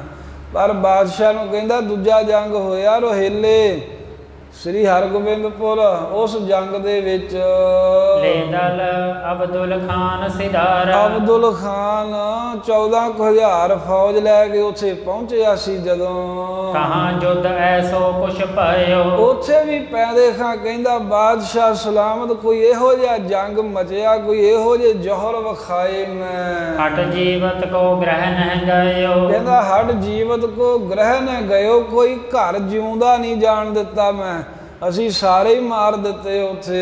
ਤੈ ਪੁਰਸ਼ਾਰਥ ਕੀਨ ਕਨੇਰਾ। ਤੇ ਉਸ ਜੰਗ ਵਿੱਚ ਵੀ ਮੈਂ ਬੜਾ ਪੁਰਸ਼ਾਰਥ ਕੀਤਾ, ਬੜਾ ਉਦਮ ਕੀਤਾ, ਅੱਗੇ ਹੋ ਕੇ ਲੜਿਆ ਗੁਰੂ ਹਰਗੋਬਿੰਦ ਸਾਹਿਬ ਜੀ ਵੱਲੋਂ। ਫਤਿਹ ਲਈ ਜਸ ਪਸਰਿਓ ਮੇਰਾ। ਤੇ ਜਦੋਂ ਜੰਗ ਵਿੱਚ ਫਤਿਹ ਹੋਈ ਤੇ ਮੇਰਾ ਜਸ ਫੈਲ ਗਿਆ, ਸਾਰੇ ਕਹਿੰਦੇ ਵੀ ਪੈਦੇ ਖਾਂ ਬੜਾ ਦਲੇਰ ਹੈ, ਪੈਦੇ ਖਾਂ ਬੜਾ ਬਹਾਦਰ ਹੈ। ਪੁਨਰਾਵਰ ਕੇ ਤੁਰੰਗ ਚੁਰਾਏ। ਤੇ ਫਿਰ ਹੈ ਬਾਦਸ਼ਾਹ ਸਲਾਮਤ ਜਦੋਂ ਤੁਹਾਡੇ ਘੋੜੇ ਵਿਧੀ ਚੰਦ ਇੱਥੋਂ ਚੋਰੀ ਕਰਕੇ ਲੈ ਗਿਆ ਲਾਹੌਰ ਤੋਂ। ਲੱਲਾ ਬੇਗ ਜੁਤ ਕੰਬਰ ਧਾਏ। ਤੇ ਲਲਾ ਬੇਗ ਜੋ ਅਤੇ ਕੰਬਰ ਬੇਗ ਇਤਿਹਾਦਕ ਜਿਹੜਾ ਕਾਬਲ ਦਾ ਸੂਬਾ ਸੀ, ਇਹ ਫੌਜਾਂ ਲੈ ਕੇ ਚਲੇ ਗਏ 35,000। ਤਹਿਮ ਕਰੀ ਲਥੇਰ ਪਥੇਰਾ। ਤੇ ਪੈਦੇ ਖਾਂ ਝੂਠ ਬੋਲਦਿਆਂ ਹੋਇਆ ਕਹਿੰਦਾ ਉੱਥੇ ਵੀ ਮੈਂ ਲਥੇਰ ਪਥੇਰ ਕਰਤੀ। ਲਥੇਰ ਪਥੇਰ ਹੁੰਦਾ ਵੀ ਲਾਸ਼ਾਂ ਦੇ ਉੱਤੇ ਲਾਸ਼ਾਂ ਵਿਛਾ ਦੇਣੀਆਂ, ਇੱਕ ਦੇ ਉੱਤੇ ਦੂਜਾ ਵੱਢ ਕੇ ਸੁੱਟ ਦੇਣਾ, ਐਦਾਂ ਕਹਿੰਦਾ ਲਥੇਰ ਪਥੇਰ ਕੀਤੀ ਆ ਮੈਂ। ਇਹ ਜੰਗ ਤਾਂ ਇਹਨੇ ਕੇਵਲ ਸਾਧ ਸੰਗਤ ਆਪ ਜਾਣਦੇ ਹੀ, ਉਹ ਪਹਿਲੀ ਜੰਗ ਅੰਮ੍ਰਿਤਸਰ ਸਾਹਿਬ ਵਾਲੀ, ਉਹਦੇ ਵਿੱਚ ਤਾਂ ਲੜਿਆ ਬੜੀ ਦਲੇਰੀ ਨਾਲ। ਪਰ ਜਿਹੜਾ ਹੈ ਹਰਗੋਬਿੰਦਪੁਰੇ ਵਾਲਾ ਜੰਗ, ਸ੍ਰੀ ਹਰਗੋਬਿੰਦਪੁਰ ਤੇ ਜਾਂ ਗੁਰੂਸਰ ਮਹਾਰਾਜ ਵਾਲਾ ਜੰਗ, ਉਹਦੇ ਵਿੱਚ ਪੈਂਦੇ ਖਾਨ ਹੀ ਸੀ। ਇਹ ਤਾਂ ਹੁਣ ਪੈਂਦੇ ਖਾਨ ਇਹਨੂੰ ਤਾਂ ਮਹਾਰਾਜ ਨੇ ਉੱਥੋਂ ਪਹਿਲਾਂ ਹੀ ਭੇਜਤਾ ਭਾਈ ਕੀ ਡਰੌਲੀ ਤੋਂ ਵੀ ਜਾ ਤੂੰ ਕਰਤਾਰਪੁਰ ਨਾਲ ਹੀ ਬਾਬੇ ਗੁਰਦਿੱਤੇ ਦੇ, ਤੇ ਉੱਥੇ ਜੰਗ 'ਚ ਨਹੀਂ ਲੜਿਆ। ਪਰ ਉੱਥੇ ਕਿਹੜਾ ਹੁਣ ਕੋਈ ਰਿਕਾਰਡਿੰਗ ਹੋਈ ਹੈ, ਬਾਦਸ਼ਾਹ ਦੇ ਕੋਲ ਆਪਣੀ ਹੁਣ ਮਹਿਮਾ ਕਰਕੇ ਤਾਂ ਹੀ ਫੌਜ ਲੈ ਕੇ ਜਾਣੀ ਆ ਨਾ। ਕਹਿੰਦਾ ਬਾਦਸ਼ਾਹ ਜੀ ਫਿਰ ਤੀਸਰੀ ਵਾਰਾਂ ਜਿਹੜੀ ਇਹ ਫੌਜ ਆਈ ਨਾ ਤੁਹਾਡੀ, ਉਹ ਵੀ ਮੈਂ ਲਥੇਰ ਪਥੇਰ ਕਰ ਦਿੱਤੀ ਮੈਦਾਨ ਵਿੱਚ। ਕਾਟਿਓ ਰਾਵਰ ਕਟਕ ਬਡੇਰਾ। ਤੁਹਾਡਾ ਬੜਾ ਭਾਰੀ ਜਿਹੜਾ ਦਲ ਆਇਆ ਸੀ ਉਹ ਸਾਰਾ ਹੀ ਕੱਟ ਵੱਢ ਦਿੱਤਾ। ਫਤਿਹ ਲਈ ਇਹ ਤੀਨੋਂ ਬਾਰੇ। ਐਵੇਂ ਤਿੰਨੇ ਵਾਰ ਮੈਂ ਫਤਿਹ ਲੈ ਕੇ ਦਿੱਤੀ ਗੁਰੂ ਹਰਗੋਬਿੰਦ ਸਾਹਿਬ ਜੀ ਨੂੰ। ਹਰਗੋਬਿੰਦ ਅਬ ਚਿੰਤ ਵਿਸਾਰੇ। ਪਰ ਹੁਣ ਗੁਰੂ ਹਰਗੋਬਿੰਦ ਸਾਹਿਬ ਜੀ ਨੇ ਮੇਰੇ ਕੋਲ ਕੰਮ ਕੱਢ ਕੇ ਤੇ ਹੁਣ ਮੇਰੀ ਚਿੰਤਾ ਹੀ ਭੁਲਾਤੀ ਹੈ। ਹੁਣ ਮੇਰੇ ਡਰ ਕਰਕੇ ਤੇ ਫੌਜਾਂ ਨਹੀਂ ਹੁਣ ਚੜ੍ਹ ਕੇ ਆਉਂਦੀਆਂ ਗੁਰੂ ਹਰਗੋਬਿੰਦ ਸਾਹਿਬ ਵੱਲ, ਤੇ ਉਹਨਾਂ ਨੂੰ ਹੁਣ ਚਿੰਤਾ ਹੀ ਨਹੀਂ। ਉਹਨਾਂ ਨੂੰ ਇਉਂ ਲੱਗਦਾ ਵੀ ਹੁਣ ਸਾਡੇ ਦੇ ਕਿਹੜਾ ਕਿਸੇ ਨੇ ਚੜ੍ਹ ਕੇ ਆਉਣਾ ਹੈ। ਕਰ ਮੇਰੋ ਤਿਸਕਾਰ ਨਿਕਾਰਾ। ਕਹਿੰਦਾ ਵੀ ਇਸ ਪ੍ਰਕਾਰ ਦੇ ਨਾਲ ਮੈਨੂੰ ਨਰਾਦਰ ਕਰਕੇ ਧੱਕੇ ਮਾਰ ਕੇ ਮੇਰੀ ਵਰਤੋਂ ਕਰਕੇ ਯੂਜ਼ ਐਂਡ ਥਰੋ ਵਾਲੀ ਜਿਹੜੀ ਨੀਤੀ ਹੈ ਉਹਦੇ ਤਹਿਤ ਬੇਅਦਬੀ ਕਰਕੇ ਮੈਨੂੰ ਕੱਢਿਆ ਹੈ ਦਰਬਾਰ ਵਿੱਚੋਂ। ਦਰਬ ਚਾਕਰੀ ਜਾਨ ਉਦਾਰਾ।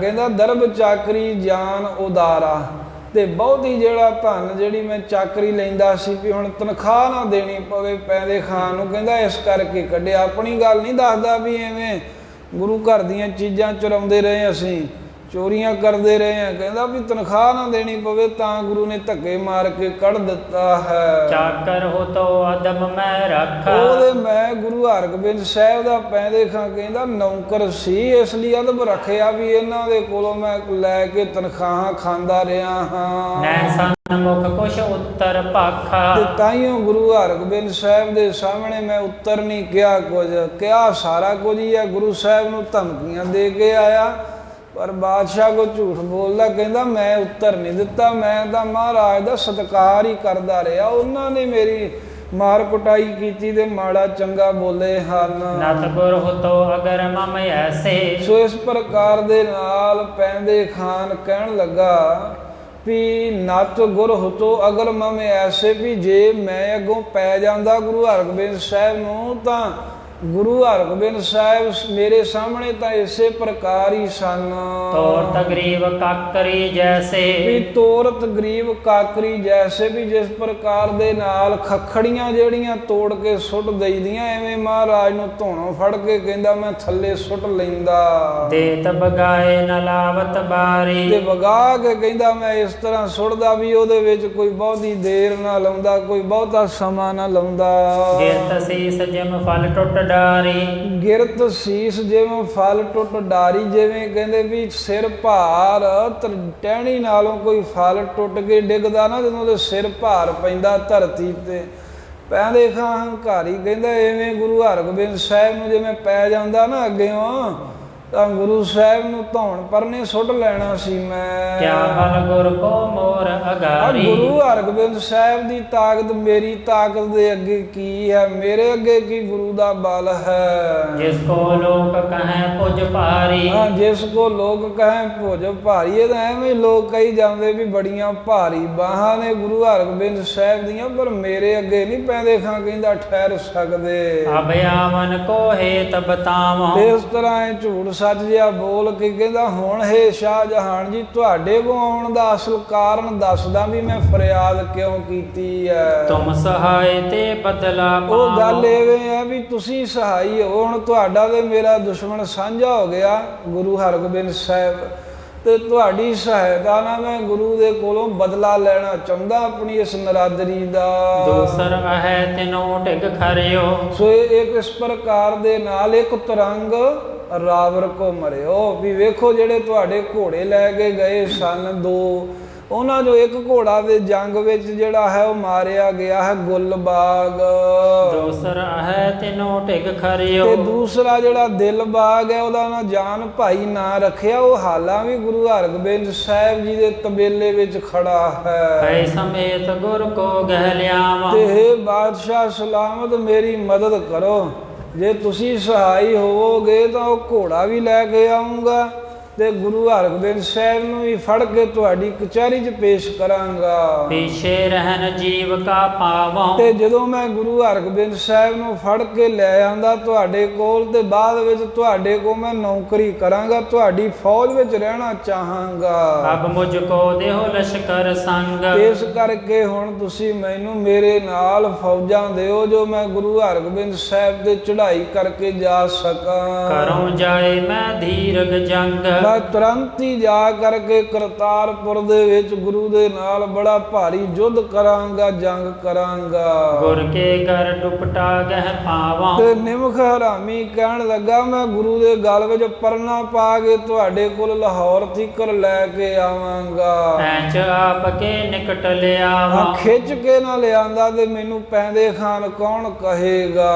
ਪੈਂਦ ਖਾਨ ਤਬ ਨਾਮ ਕਹਾਉ। ਤਦੋਂ ਹੀ ਮੈਂ ਆਪਣਾ ਨਾਮ ਪੈਂਦੇ ਖਾਨ ਕਹਾਉਂਗਾ ਵੀ ਮੈਂ ਵਾਕਈ ਜਰਨੈਲ ਪੈਂਦੇ ਖਾਂ, ਜੇ ਗੁਰੂ ਹਰਗੋਬਿੰਦ ਸਾਹਿਬ ਜੀ ਦੇ ਗਲ ਵਿੱਚ ਪਰਨਾ ਪਾ ਤੁਹਾਡੇ ਕੋਲ ਲਿਆਂਦਾ। ਨਾ ਤੁਰ ਆਏ ਮੈਂ ਮੁਖ ਨਾ ਦਿਖਾਉ। ਤਾਂ ਕਹਿੰਦਾ ਨਹੀਂ ਤਾਂ ਆ ਕੇ ਮੂੰਹ ਨਹੀਂ ਵਿਖਾਊਂਗਾ ਤੁਹਾਨੂੰ। ਇਹ ਗੱਲ ਭਵਿੱਖ ਦੀ ਸੱਚੀ ਕਹਿ ਗਿਆ ਆਪੇ ਹੀ ਵੀ ਜਾਂ ਗੁਰੂ ਨੂੰ ਫੜ ਕੇ ਲੈ ਆਊਂਗਾ, ਜੇ ਨਹੀਂ ਫੜੂੰਗਾ ਤੁਹਾਨੂੰ ਮੂੰਹ ਨਹੀਂ ਵਿਖਾਊਂਗਾ, ਕਿਉਂਕਿ ਮੂੰਹ ਵਿਖਾਉਣ ਜੋਗਾ ਮਹਾਰਾਜ ਨੇ ਛੱਡਣਾ ਹੀ ਨਹੀਂ ਇਸ ਨੂੰ। ਸੁਨ ਬਹਾਦਰੀ ਕੇ ਬਚ ਸਾਹੂ। ਜਦੋਂ ਸ਼ਾਹਜਹਾਨ ਨੇ ਬਹਾਦਰੀ ਦੀਆਂ ਗੱਲਾਂ ਸੁਣੀਆਂ ਵੀ ਪੈਂਦੇ ਖਾਂ ਦੇ ਬੜਾ ਜਰਨੈਲ ਹੈ, ਵੀ ਇਹਦਾ ਕਰਕੇ ਸਾਡੀ ਫੌਜ ਹਾਰਦੀ ਰਹੀ ਹੈ, ਅਸੀਂ ਸਮਝਦੇ ਸਾਂ ਵੀ ਗੁਰੂ ਹਰਗੋਬਿੰਦ ਸਾਹਿਬ ਦੇ ਕੋਲੋਂ ਜੰਗ ਦੇ ਵਿੱਚ ਅਸੀਂ ਹਾਰੇ ਹਾਂ। ਮਹਾ ਆਨੰਦਤ ਹਵੇ ਮਨ ਮਾਹੂ। ਮਨ ਵਿੱਚ ਬੜਾ ਖੁਸ਼ ਹੋ ਗਿਆ। ਗੁਰੂ ਘਰ ਦਾ ਦੁਖੀ ਸੀ, ਇਹ ਦਿੱਲੀ ਲਾਹੌਰ ਵਾਲੇ ਸਦਾ ਤੋਂ ਹੀ ਗੁਰੂ ਘਰ ਦੇ ਨਾਲ ਵੈਰ ਰੱਖਦੇ ਰਹੇ, ਹੁਣ ਤੀਕਰ ਰੱਖਦੇ ਆ। ਆਪਣੀ ਸਿਫਤ ਜਥਾ ਤੈ ਬਰਨੀ। ਤੇ ਸ਼ਾਹਜਹਾਨ ਬਾਦਸ਼ਾਹ ਖੁਸ਼ ਹੋ ਕੇ ਕਹਿੰਦਾ ਵੀ ਇਹ ਤਾਂ ਗੱਲ ਬਣ ਗਈ ਹੈ ਵੀ ਮੇਰਾ ਵੈਰੀ ਹੈ ਗੁਰੂ, ਤੇ ਇਧਰ ਪੈਂਦੇ ਖਾਂ ਜਾਊਗਾ, ਪੈਂਦੇ ਖਾਂ ਨੂੰ ਭੇਜ ਦਿੰਨੇ ਆ, ਜੇ ਹਾਰ ਵੀ ਜਾਊ ਤੇ ਪੈਂਦੇ ਖਾਂ ਦੀ ਬਦਨਾਮੀ ਹੋਊ, ਮੇਰਾ ਕੀ ਹੋਊਗਾ ਇਹਦੇ ਵਿੱਚ। ਜੇ ਜਿੱਤ ਗਏ ਤੇ ਆਖਾਂਗੇ ਵੀ ਆਪਾਂ ਗੁਰੂ ਨੂੰ ਹਰਾਤਾ। ਐਵੇਂ ਸਾਧ ਸੰਗਤ ਜਦੋਂ ਪੈਂਦੇ ਖਾਂ ਨੇ ਆਪਣੀ ਸਿਫਤ ਬਣਾ ਕੇ ਦੱਸੀ ਬਾਦਸ਼ਾਹ ਨੂੰ, ਅਬਹਿਲਾਇ ਕੀ ਸਾਚੇ ਕਰਨੀ। ਤੇ ਸ਼ਾਹਜਹਾਨ ਕਹਿੰਦਾ ਜੋ ਆਪਣੇ ਬਾਰੇ ਤੂੰ ਦੱਸਿਆ ਹੈ ਨਾ ਵੀ ਮੈਂ ਐਡਾ ਬਲੀ ਐ, ਐਦਾਂ ਮੈਂ ਜੰਗ ਕਰਦਾ, ਕਹਿੰਦੇ ਹੁਣ ਤੈਨੂੰ ਜੋਗ ਇਹੀ ਆ ਪੈਂਦੇ ਖਾਂ ਇਹ ਗੱਲਾਂ ਸੱਚ ਕਰਕੇ ਵਿਖਾਈ, ਜਿਹੜਾ ਤੂੰ ਕਹਿੰਦਾ ਨਾ ਗੁਰੂ ਨੂੰ ਮੈਂ ਫੜ ਕੇ ਲੈ ਆਊਂਗਾ ਘੋੜੇ ਸਮੇਤ, ਇਹ ਗੱਲ ਹੁਣ ਸੱਚ ਕਰਕੇ ਵਿਖਾਉਣੀ ਹੈ। ਦੀਲ ਬਿਲੰਦ ਬਲੀ ਬੜ ਬਾਹੂ। ਤੇ ਦੀ ਇੱਕ ਤੋਂ ਹਜ਼ਰਤ ਡੀਲ ਬਲੰਦ ਬਲੀ ਬੜ ਬਾਹੂ, ਕਹਿੰਦਾ ਵੀ ਤੇਰਾ ਡੀਲ ਡੋਲ ਵੇਖ ਕੱਡਾ ਤਗੜਾ ਸਰੀਰ ਹੈ, ਬਾਹਾਂ ਤੂੰ ਕੱਡੀਆਂ ਕਹਿੰਦੇ ਬਲ ਵਾਲੀਆਂ ਨੇ, ਤੇਰਾ ਵੀ ਢੋਬੀ ਪਟਕਾ ਦੇ ਕੇ ਤੂੰ ਵੈਰੀ ਮਾਰ ਦੇਣਾ ਹੈ। ਤਿਮ ਦੇਖੀਅਤ ਮਨ ਕੋ ਉਤਸ਼ਾਹੂ, ਤੇ ਤੇਰੇ ਮਨ ਦਾ ਉਤਸ਼ਾਹ ਵੀ ਮੈਨੂੰ ਉਸੇ ਤਰ੍ਹਾਂ ਦਾ ਦਿਖਦਾ ਜਿੱਦਾਂ ਦਾ ਤੇਰਾ ਸਰੀਰ ਹੈ, ਵੀ ਤੂੰ ਵਾਕਈ ਕੁਝ ਨਾ ਕੁਝ ਕਰੇਗਾ ਕਰਤਾਰਪੁਰ ਜਾ ਕੇ। ਮਨ ਭਾਵਤ ਲਸ਼ਕਰ ਸਮੁਦਾਇ, ਮਨ ਭਾਉਂਦੀ ਫੌਜ ਪੈਂਦੇ ਖਾਨ ਸ਼ਾਹਜਹਾਨ ਕਹਿੰਦਾ ਤੇਰੇ ਨਾਲ ਦੇਵਾਂਗਾ। ਹਮਦ ਹੈ ਤੁਮ ਸੰਗ ਆਹ ਚੜਾਈ, ਜਿਹੜੀ ਫੌਜ ਵੱਲੋਂ ਨਾ ਤੂੰ ਆਖੀ ਵੀ ਢਿੱਲ ਨਹੀਂ ਕਰਦੇ, ਚੰਗੀ ਵੱਡੀ ਗਿਣਤੀ 'ਚ ਜਿੰਨੀ ਫੌਜ ਹੁਣ ਤੀਕਰ ਸਾਰੀ ਨਹੀਂ ਚੜੀ, ਇੰਨੀ ਫੌਜ ਭੇਜ ਦਾਂਗਾ ਤੇਰੇ ਨਾਲ। ਚਮੂ ਚਮੂ ਸੋ ਮਿਲ ਕੈ ਲਰੈ, ਹਾਂ ਤੇਰੀਆਂ ਫੌਜਾਂ ਜਿਹੜਿਆ ਤੂੰ ਕੁਝ ਇਕੱਠੇ ਕੀਤੇ ਹਨ ਤੇ ਸਾਡੀਆਂ ਫੌਜਾਂ ਸ਼ਾਹਜਹਾਨ ਕਹਿੰਦਾ ਇਹ ਰਲ ਮਿਲ ਕੇ ਇਕੱਠੀਆਂ ਜੰਗ ਕਰਨਗੀਆਂ, ਲੜਨਗੀਆਂ ਗੁਰੂ ਖਿਲਾਫ। ਤੁਮ ਪਹੁੰਚੋ ਜਹ ਗੁਰ ਥਿਰਿਆਰੈ, ਹਾਂ ਤੂੰ ਲੈ ਗਏ ਨਾ ਫੌਜਾਂ ਨੂੰ ਉੱਥੇ ਪਹੁੰਚ ਜਾ ਜਿੱਥੇ ਗੁਰੂ ਹਰਗੋਬਿੰਦ ਸਾਹਿਬ ਨੇ ਹੁਣ ਡੇਰਾ ਕੀਤਾ ਹੋਇਆ ਏ। ਅਪਰ ਸੁਪਟ ਗੁਰ ਕੇ ਬਲਵੰਤੇ, ਅਤੇ ਅਪਰ ਹੋਰ ਜਿਹੜੇ ਵੀ ਗੁਰੂ ਦੇ ਬਲ ਵਾਲੇ ਜਿੰਨੇ ਕੁ ਸੂਰਮੇ ਹਨ, ਤੁਝ ਟਿਕ ਪਹੁੰਚ ਨ ਦੇਹੇ ਕਦੰਤੇ। ਹਾਂ ਤੇਰੇ ਤੂੰ ਗੁਰੂ ਦੇ ਕੋਲ ਪਹੁੰਚਣਾ ਹੈ ਸਿੱਧਾ ਸ਼ਾਹਜਹਾਨ ਕਹਿੰਦਾ, ਤੇ ਜਿਹੜੀ ਬਾਕੀ ਜਿਹੜੀ ਫੌਜ ਹੈ ਮੇਰੀ ਇਹ ਗੁਰੂ ਦੇ ਸੂਰਮਿਆਂ ਨੂੰ ਤੇਰੇ ਨੇੜੇ ਨਹੀਂ ਆਉਣ ਦੇਣਗੇ, ਉਹ ਰੋਕ ਕੇ ਰੱਖਣਗੇ, ਤੂੰ ਸਿੱਧਾ ਗੁਰੂ ਨੂੰ ਜਾ ਕੇ ਫੜ ਲੈਣਾ ਹੈ। ਤੇਰੋ ਵਾਰ ਗੁਰ ਕੋ ਰਣ ਧੁੰਦ, ਏਦਾਂ ਹੋਵੇ ਵੀ ਇੱਕ ਪਾਸੇ ਤੂੰ ਹੋਵੇਂ ਤੇ ਦੂਜੇ ਪਾਸੇ ਗੁਰੂ ਹਰਗੋਬਿੰਦ ਸਾਹਿਬ ਹੋਵਣ। ਜੁਟੋ ਜ਼ੋਰ ਕਰ ਬਾਹੁ ਬਿਲੰਦ, ਆਪਣੀਆਂ ਬਾਹਾਂ ਦੇ ਬਲ ਦੇ ਨਾਲ ਗੁਰੂ ਹਰਗੋਬਿੰਦ ਸਾਹਿਬ ਜੀ ਦੇ ਨਾਲ ਯੁੱਧ ਕਰ ਜਾ ਕਰਕੇ। ਜੇ ਬਲ ਕਰ ਗੁਰ ਕੋ ਗਹਿ ਤੇ ਲਿਆਵੈ, ਜੇ ਤੂੰ ਆਪਣੀ ਬਲ ਕਰਕੇ ਜਿੱਦਾਂ ਆਪਣੀ ਤਾਕਤ ਪੈਂਦੇ ਖਾਨ ਨੂੰ ਸ਼ਾਹਜਹਾਨ ਕਹਿੰਦਾ ਦੱਸੀ ਹੈ ਵੀ ਜੇ ਇਹ ਤਾਕਤ ਦੇ ਨਾਲ ਤੂੰ ਗੁਰੂ ਹਰਗੋਬਿੰਦ ਸਾਹਿਬ ਨੂੰ ਫੜ ਕੇ ਲੈ ਆਵੇਂ ਨਾ ਲਾਹੌਰ ਦਰਬਾਰ ਅੰਦਰ, ਮਨ ਸਭ ਬਾਂਛਤ ਪਾਵੈ, ਕਹਿੰਦੇ ਵੀ ਮਨ ਬਾਂਸ਼ਤ ਤੈਨੂੰ ਮਰਾਤਬਾ ਮਨਸਬ ਅਹੁਦਾ ਦੇਾਂਗੇ, ਜਿਹੜਾ ਅਹੁਦਾ ਆਖੇਗਾ ਉਹੀ ਤੈਨੂੰ ਬਾਦਸ਼ਾਹ ਕਹਿੰਦਾ ਬਖਸ਼ ਦੂੰਗਾ ਮੈਂ। ਹੈ ਦਿਲ ਬਾਗ ਸੰਗ ਲੈ ਆਉ, ਦਿਲ ਬਾਗ ਘੋੜਾ ਜਿਹੜਾ ਮੇਰਾ ਗੁਰੂ ਦੇ ਤਬੇਲੇ 'ਚ ਵੱਜਾ ਹੈ ਉਹ ਵੀ ਨਾਲ ਲੈ ਕੇ ਆਵੇਂ। ਬਿਨਾ ਬਿਲੰਬ ਲਿਹੋ ਸਿਰ ਪਾਉ, ਤੇ ਬਿਨਾਂ ਦੇਰੀ ਤੋਂ ਸਾਡੇ ਕੋਲ ਸਿਰ ਪਾਓ ਲੈ, ਤੇਰਾ ਸਨਮਾਨ ਕਰਾਂਗੇ, ਵਿਸ਼ੇਸ਼ ਤੌਰ ਤੇ ਦਰਬਾਰ ਵਿੱਚ ਬੁਲਾ ਕੇ ਤੇਰੀ ਇੱਜ਼ਤ ਕਰਾਂਗੇ, ਤੈਨੂੰ ਕੋਈ ਖਿਤਾਬ ਦੇਵਾਂਗੇ ਬਹਾਦਰੀ ਦਾ, ਅਹੁਦਾ ਕੋਈ ਚੰਗਾ ਦੇਾਂਗੇ, ਹਰ ਤਰ੍ਹਾਂ ਕਰਕੇ ਪੈਸੇ ਖੁੱਲੇ ਦੇਾਂਗੇ। ਬਾਦਸ਼ਾਹ ਕਹਿੰਦਾ ਜੇ ਕੰਮ ਕਰ ਦਵੇਂ ਤਾਂ। ਕਹਿੰਦੇ ਕਹਿਓ ਹਜ਼ੂਰ ਅਗਾਰੀ, ਪੈਂਦੇ ਖਾਨ ਕਹਿਣ ਲੱਗਾ ਵੀ ਹੇ ਬਾਦਸ਼ਾਹ ਤੁਹਾਡੇ ਅਗਾੜੀ ਤੁਹਾਡੇ ਦਰਬਾਰ ਦੇ ਵਿੱਚ ਕਰ ਹੰਕਾਰ ਨਾ ਪੂਰ ਉਚਾਰੀ, ਮੈਂ ਹੰਕਾਰ ਕਰਕੇ ਕੋਈ ਝੂਠੀ ਗੱਲ ਨਹੀਂ ਕਹੀ, ਜੋ ਕੁਝ ਕਿਹਾ ਹੈ ਨਾ ਮੈਂ ਸੱਚੋ ਸੱਚ ਕਿਹਾ ਹੈ ਆਪਣੀ ਤਾਕਤ ਬਾਰੇ। ਬਾਲ ਅਵਸਥਾ ਤੇ ਮੈਂ ਸੰਗ, ਕਿਉਂਕਿ ਮੈਂ ਗੁਰੂ ਹਰਗੋਬਿੰਦ ਸਾਹਿਬ ਜੀ ਦੇ ਨਾਲ ਬਾਲ ਅਵਸਥਾ ਤੋਂ ਨਾਲ ਹੀ ਰਹੀ ਨਾ, ਬਚਪਨ ਤੋਂ ਗੁਰੂ ਦੇ ਨਾਲ ਮੈਂ ਰਿਹਾ, ਸਾਡੀ ਉਮਰ 'ਚ ਵੀ ਫਰਕ ਨਹੀਂ ਬਹੁਤਾ। ਲਖੋਂ ਡੀਲ ਬਲ ਜੇ ਤਕ ਅੰਗ, ਮੈਨੂੰ ਪਤਾ ਵੀ ਕਿੱਡਾ ਗੁਰੂ ਹਰਗੋਬਿੰਦ ਸਾਹਿਬ ਜੀ ਦਾ ਸਰੀਰ ਡੀਲ ਡੋਲ ਹੈ ਤੇ ਕਿੱਡੀਆਂ ਕੁ ਬਾਹਾਂ 'ਚ ਬਲ ਹੈ। ਹੇਤ ਜੀਵਕਾ ਰਹੇ ਬਧਾਵਤ, ਇਹ ਤਾਂ ਕਹਿੰਦਾ ਵੀ ਮੈਂ ਜੀਵਕਾ ਦੇ ਵਾਸਤੇ ਜਦੋਂ ਕਦੇ, ਕਿਉਂਕਿ ਮਹਾਰਾਜ ਕੁਸ਼ਤੀਆਂ ਵੀ ਕਰਦੇ ਹੁੰਦੇ ਸਨ ਪੈਂਦੇ ਖਾਨ ਨਾਲ, ਉਹ ਕਹਿੰਦਾ ਮੈਂ ਤਾਂ ਜੀਵਕਾ ਵਧਾਉਣ ਦੇ ਲਈ ਐਵੇਂ ਹੀ ਢੱਠ ਜੇ ਜਾਣਾ, ਗੁਰੂ ਕੋ ਹਾਰ ਜਾਣਾ ਵੀ ਚਲੋ ਨੌਕਰੀ ਹੈ, ਤੇ ਗੁਰੂ ਦਾ ਉਹ ਹੌਸਲਾ ਜਿਹਾ ਵਧਾ ਦੇਣਾ ਵੀ ਮਹਾਰਾਜ ਤੁਸੀਂ ਮੇਰੇ ਤੋਂ ਤਕੜੇ ਹੋ। ਮੈਂ ਦਬ ਜਾਤ ਜਿਉਜ ਲਗਾਵਤ, ਨਹੀਂ ਤਾਂ ਮੈਂ ਦਬ ਜਾਤ ਜਿਉਜ ਲਗਾਵਤ, ਜਦੋਂ ਕੁਸ਼ਤੀ ਕਰਦੇ ਆ ਕੋਈ ਜੰਗ ਦਾ ਅਭਿਆਸ ਕਰਦੇ ਆ, ਗੁਰੂ ਹਰਗੋਬਿੰਦ ਸਾਹਿਬ ਜਦੋਂ ਜ਼ੋਰ ਲਾਉਂਦੇ ਤੇ ਪੈਂਦੇ ਖਾਂ ਕਹਿੰਦਾ ਮੈਂ ਜਾਣ ਬੁੱਝ ਕੇ ਦਬ ਜਾਂਦਾ ਸਾਂ। ਵਾਹ ਤਾਂ ਇਹਨੇ ਪੂਰੀ ਲਾਈ ਹੁੰਦੀ ਸੀ, ਪਰ ਹੁਣ ਕਹਿੰਦਾ ਮੈਂ ਜਾਣ ਕੇ ਹੀ ਵੀ ਗੁਰੂ ਕਾ ਨੌਕਰ ਹੈ, ਵੀ ਹਾਰ ਜਾਣਾ ਚੰਗਾ ਦੇ ਐਵੇਂ ਗੁਰੂ ਦੀ ਵਡਿਆਈ ਹੋ ਜਾਣੀ ਵੀ ਗੁਰੂ ਹਰਗੋਬਿੰਦ ਸਾਹਿਬ ਬੜੇ ਬਲੀ ਨੇ। ਰਾਵਰ ਹਾਥ ਧਰੋ ਸਿਰ ਮੇਰੇ, ਇਸ ਕਰਕੇ ਤੁਸੀਂ ਹੇ ਬਾਦਸ਼ਾਹ ਸਲਾਮਤ ਚਿੰਤਾ ਨਾ ਕਰੋ, ਤੁਸੀਂ ਆਪਣਾ ਹੱਥ ਮੇਰੇ ਸਿਰ ਤੇ ਰੱਖ ਦਿਓ। ਅਬ ਲਿਆਵੋਂ ਗਹਿ ਗੁਰੂ ਅਗੇਰੇ, ਬਸ ਹੁਣ ਫੜ ਕੇ ਗੁਰੂ ਹਰਗੋਬਿੰਦ ਸਾਹਿਬ ਨੂੰ ਤੁਹਾਡੇ ਅੱਗੇ ਮੈਂ ਲੈ ਕੇ ਆਵਾਂਗਾ, ਹੱਥ ਰੱਖੋ ਸਿਰ ਤੇ। ਤਿਮ ਸੁਨ ਸ਼ਾਹਦਈ ਕਰ ਸ਼ਾਰਤ, ਇਸ ਤਰ੍ਹਾਂ ਕਹਿ ਕਰਕੇ ਸ਼ਾਹਜਹਾਨ ਨੇ ਬੜਾ ਇਸ ਨੂੰ ਪੈਂਦੇ ਖਾਨ ਨੂੰ ਮਾਣ ਦਿੱਤਾ ਤੇ ਜਦੋਂ ਇਹ ਗੱਲਾਂ ਕਰਨੋਂ ਨਾ ਹਟਿਆ, ਨਾਲ ਹੀ ਸੈਨਤ ਜੀ ਮਾਰੀ ਇਸ਼ਾਰਾ ਕੀਤਾ ਵੀ ਹੁਣ ਚੁੱਪ ਹੋ ਕੁਝ ਸਮੇਂ ਲਈ। ਤੋਸ਼ਨ ਰੋ ਸਮਝਾਏ ਵਿਚਾਰਤ। ਪੈਂਦੇ ਖਾਨ ਨੂੰ ਕਹਿਣ ਲੱਗਾ ਵੀ ਹੁਣ ਇਸ਼ਾਰੇ ਨਾਲ ਵੀ ਚੁੱਪ ਹੋ, ਵੀ ਮੈਂ ਜੋ ਤੇਰੀ ਗੱਲਬਾਤ ਹੈ ਹੁਣ ਮੈਂ ਵਿਚਾਰਦਾ ਵੀ ਕਿਹਨੂੰ ਫੌਜ ਦੇ ਕੇ ਭੇਜਣਾ ਤੇਰੇ ਨਾਲ।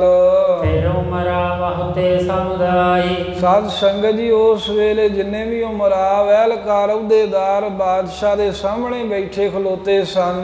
ਸਭਾ ਵਿਖੇ ਸਭ ਹੂਨ ਸੁਨਾਈ। ਸਾਰਿਆਂ ਦੇ ਵਿੱਚ ਬਾਦਸ਼ਾਹ ਨੇ ਸ਼ਾਹਜਹਾਨ ਨੇ ਇਸ ਤਰ੍ਹਾਂ ਉੱਚੀ ਆਵਾਜ਼ ਵਿੱਚ ਇਹ ਗੱਲ ਕਹੀ। ਨਗਨ ਤੇਗ ਹਰ ਪਾਨਨ ਵੀਰਾ। ਇੱਕ ਨਗਨ ਨੰਗੀ ਸ਼ਮਸ਼ੀਰ ਮਿਆਨ ਵਿੱਚੋਂ ਕੱਢ ਕੇ ਅਤੇ ਇੱਕ ਪਾਨਾਂ ਦਾ ਬੀੜਾ। ਇਹ ਮੁਸਲਮਾਨਾਂ ਦਾ ਜਿਹੜਾ ਜਦੋਂ ਜੰਗ ਕਰਨ ਜਾਂਦੇ ਸਨ ਮੁਸਲਮਾਨ ਬਾਦਸ਼ਾਹ, ਇਹ ਉਹਨਾਂ ਦਾ ਨਿਯਮ ਜਿਹਾ ਹੁੰਦਾ ਸੀ ਇਸਲਾਮ ਮੁਤਾਬਕ ਹੀ, ਇੱਕ ਸ਼ਮਸ਼ੀਰ ਨੰਗੀ ਕੱਢ ਕੇ ਤੇ ਇੱਕ ਪਾਨਾਂ ਦਾ ਬੀੜਾ ਸਾਹਮਣੇ ਰੱਖ ਦਿੰਦੇ ਹੁੰਦੇ ਸਨ।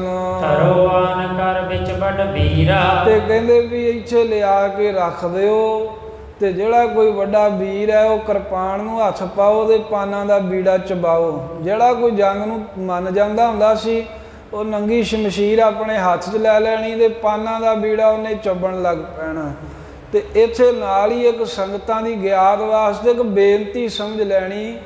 ਸਾਧ ਸੰਗਤ, ਪਾਨਾਂ ਦਾ ਬੀੜਾ ਜਿਹੜਾ ਹੈ, ਜੋ ਇਹ ਪਾਨ ਆਦਿਕ ਬੀੜੇ ਆਦਿਕ, ਇਹਨਾਂ ਨੂੰ ਗੁਰੂ ਮਹਾਰਾਜ ਦੇ ਘਰ ਵਿੱਚ ਬੜਾ ਜਿਹੜਾ ਹੈ ਨਾ ਕੁਚੀਲਤਾ ਦੇ ਨਾਲ ਬਹੁਤ ਮਾੜਾ ਗਿਣਿਆ ਜਾਂਦਾ। ਸਤਿਗੁਰਾਂ ਨੇ ਤਾਂ ਬੱਜਰ ਕਰੈਤਾਂ ਦੇ ਵਿੱਚ ਇਹਦਾ ਨਾਮ ਲਿਖਿਆ।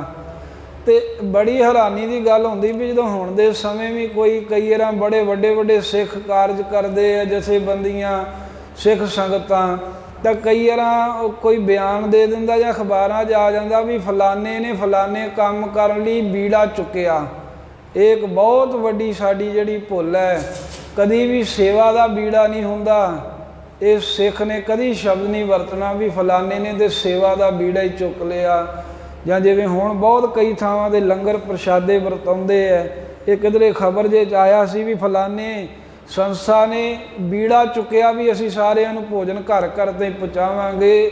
ਇਹ ਬੀੜਾ ਸ਼ਬਦ ਜਿਹੜਾ ਹੈ ਇਹਦੀ ਵਰਤੋਂ ਕਰਨੀ ਵੀ ਗੁਰਸਿੱਖਾਂ ਵਾਸਤੇ ਬਹੁਤ ਮਾੜੀ ਹੈ।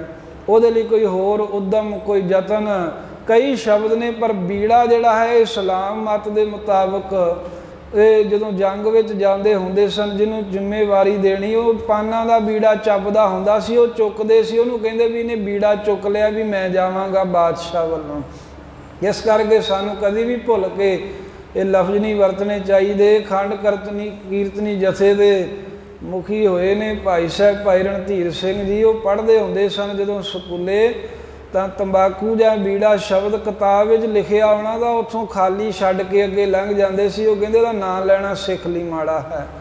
ਸੋ ਇਸ ਕਰਕੇ ਇਹ ਲਫ਼ਜ਼ ਕਦੀ ਨਹੀਂ ਸਾਨੂੰ ਵਰਤਣੇ ਚਾਹੀਦੇ ਆਪਣੀ ਸੇਵਾ ਦੇ ਕਾਰਜਾਂ ਲਈ ਵੀ ਅਸੀਂ ਬੀੜਾ ਚੁੱਕ ਲਿਆ ਵੀ ਆਹ ਸੇਵਾ ਕਰਾਂਗੇ, ਆਹ ਮਦਦ ਕਰਾਂਗੇ। ਨਹੀਂ, ਉੱਥੇ ਉਦਮ ਯਤਨ ਹੋਰ ਬੜੇ ਸਾਡੇ ਕੋਲ ਸ਼ਬਦ ਨੇ। ਇਹ ਇਸਲਾਮੀ ਸ਼ਬਦ ਹੈ ਤੇ ਮਾੜਾ ਸ਼ਬਦ ਹੈ ਸਿੱਖਾਂ ਵਾਸਤੇ। ਰਹੋ ਵਿਚਾਰ। ਸੋ ਇਸ ਤਰ੍ਹਾਂ ਬਾਦਸ਼ਾਹ ਸ਼ਾਹਜਹਾਨ ਨੇ ਇੱਕ ਨੰਗੀ ਸ਼ਮਸ਼ੀਰ ਤੇ ਪਾਨਾਂ ਦਾ ਬੀੜਾ ਰੱਖ ਕੇ ਕਹਿਣ ਲੱਗਾ ਵੀ ਉੱਠੋ ਭਾਈ, ਜਿਹੜਾ ਤੁਹਾਡੇ ਜੋ ਗੁਰੂ ਹਰਗੋਬਿੰਦ ਸਾਹਿਬ ਦੇ ਅੱਗੇ ਜਾ ਕੇ ਜੰਗ ਕਰਨੀ ਚਾਹੁੰਦਾ ਹੈ, ਚੁੱਕੋ ਇਹ ਬੀੜਾ, ਚਬਾਓ ਤੇ ਫੜੋ ਸ਼ਮਸ਼ੀਰ। ਫੇਰ ਜੋਤ ਸ਼ਾਹ ਜੰਗ ਕੋ ਧਰੈ। ਜਿਹੜਾ ਜੰਗ ਕਰਨ ਲਈ ਉਤਸ਼ਾਹ ਧਰਦਾ, ਜਿਹਦੇ ਮਨ ਵਿੱਚ ਇਹ ਹੈ ਵੀ ਮੈਂ ਗੁਰੂ ਹਰਗੋਬਿੰਦ ਸਾਹਿਬ ਨੂੰ ਹਰਾ ਸਕਦਾ, ਉੱਠੋ ਮੈਦਾਨ ਵਿੱਚ ਆਓ। ਹਰਗੋਬਿੰਦ ਪਰ ਚੜ੍ਹਬੋ ਕਰੈ। ਤੇ ਸ੍ਰੀ ਹਰਗੋਬਿੰਦ ਸਾਹਿਬ ਜੀ ਦੇ ਉੱਤੇ ਪੈਂਦੇ ਖਾਨ ਦੇ ਨਾਲ ਚੜ੍ਹਾਈ ਕਰਕੇ ਜਾਵੇ। ਪੈਂਦ ਖਾਨ ਕੇ ਸੰਗ ਸਿਧਾਰੈ। ਪੈਂਦੇ ਖਾਨ ਦੇ ਨਾਲ ਹੀ ਜਾਓ, ਗੁਰੂ ਹਰਗੋਬਿੰਦ ਸਾਹਿਬ ਨਾਲ ਯੁੱਧ ਕਰੋ। ਕਰ ਬਹਾਦਰੀ ਅਰ ਕੋ ਮਾਰੈ। ਤੇ ਬਹਾਦਰੀ ਕਰਕੇ ਵੈਰੀ ਦਲ ਦਾ ਨਾਸ਼ ਕਰੋ। ਉੱਠੋ ਇਹੋ ਜਿਹਾ ਕੋਈ ਸੂਰਮਾ।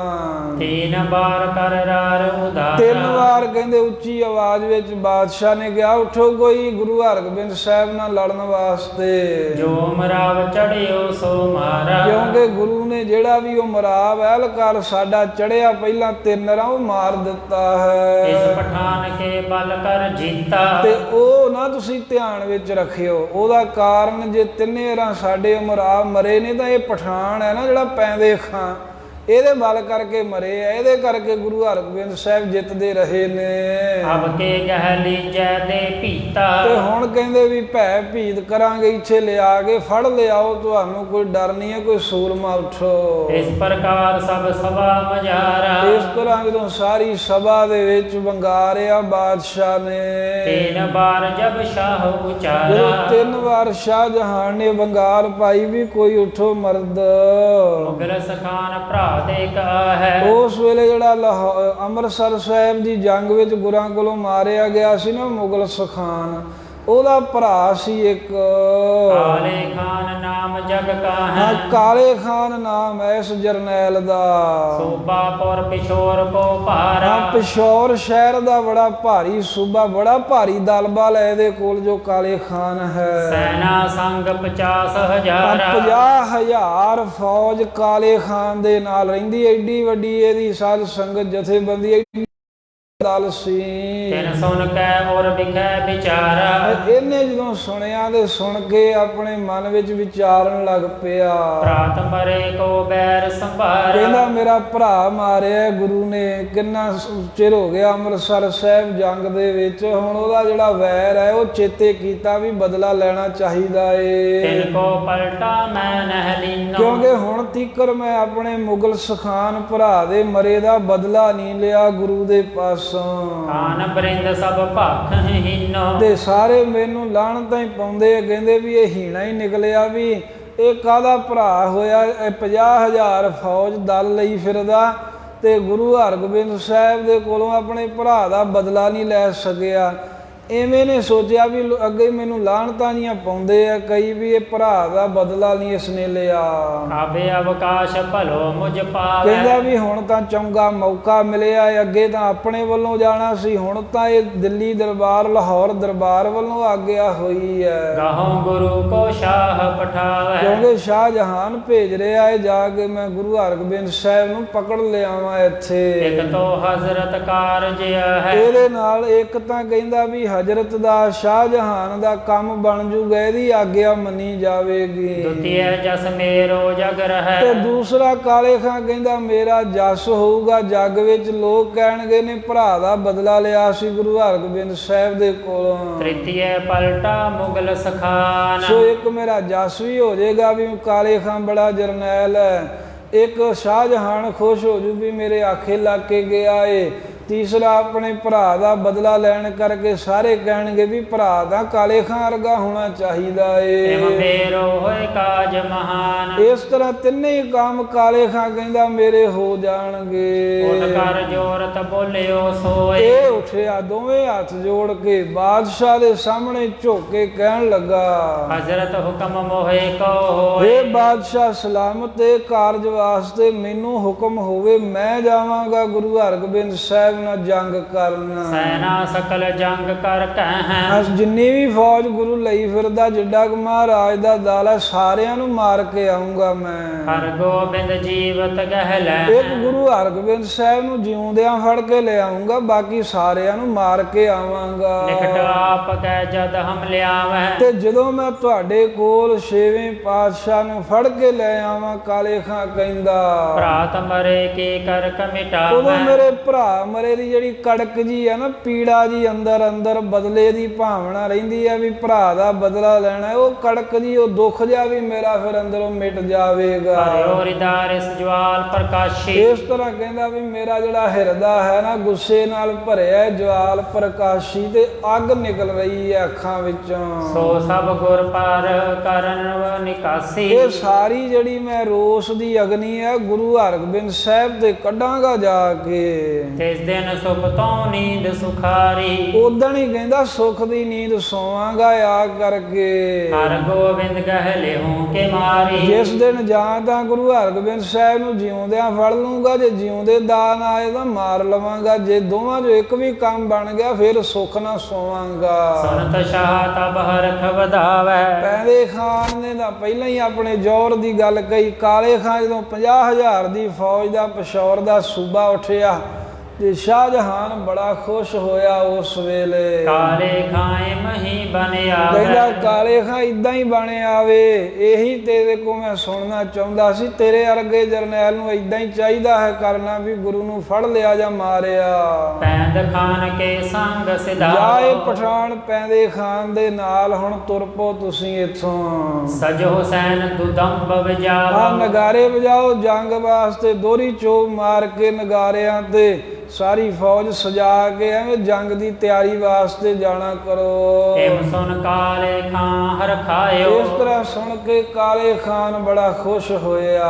ਕਰ ਸਲਾਮ ਕੋ ਸੀਸ ਝੁਕਾਇਓ। ਸਲਾਮ ਕਰਕੇ ਤੇ ਸ਼ਾਹਜਹਾਨ ਨੂੰ ਇਹਨੇ ਸਿਰ ਝੁਕਾਇਆ ਆਪਣਾ ਇੱਕ ਹੱਥ ਦੇ ਨਾਲ ਮੱਥੇ ਵੱਲ ਨੂੰ ਕਰਦਿਆਂ ਨਾਲ ਹੀ ਨੀਵਾ ਕਰ ਲਿਆ ਸਿਰ। ਨਗਨ ਤੇਗ ਵਿੱਚ ਸਭਾ ਉਠਾਈ। ਜਿਹੜੀ ਨੰਗੀ ਤੇਗ ਸਭਾ ਦੇ ਵਿੱਚ ਰੱਖੀ ਸੀ ਵੰਗਾਰ ਵਾਸਤੇ ਉਹਦੇ ਮੁੱਠੇ ਨੂੰ ਕਾਲੇ ਖਾਨ ਨੇ ਹੱਥ ਫਾਇਆ।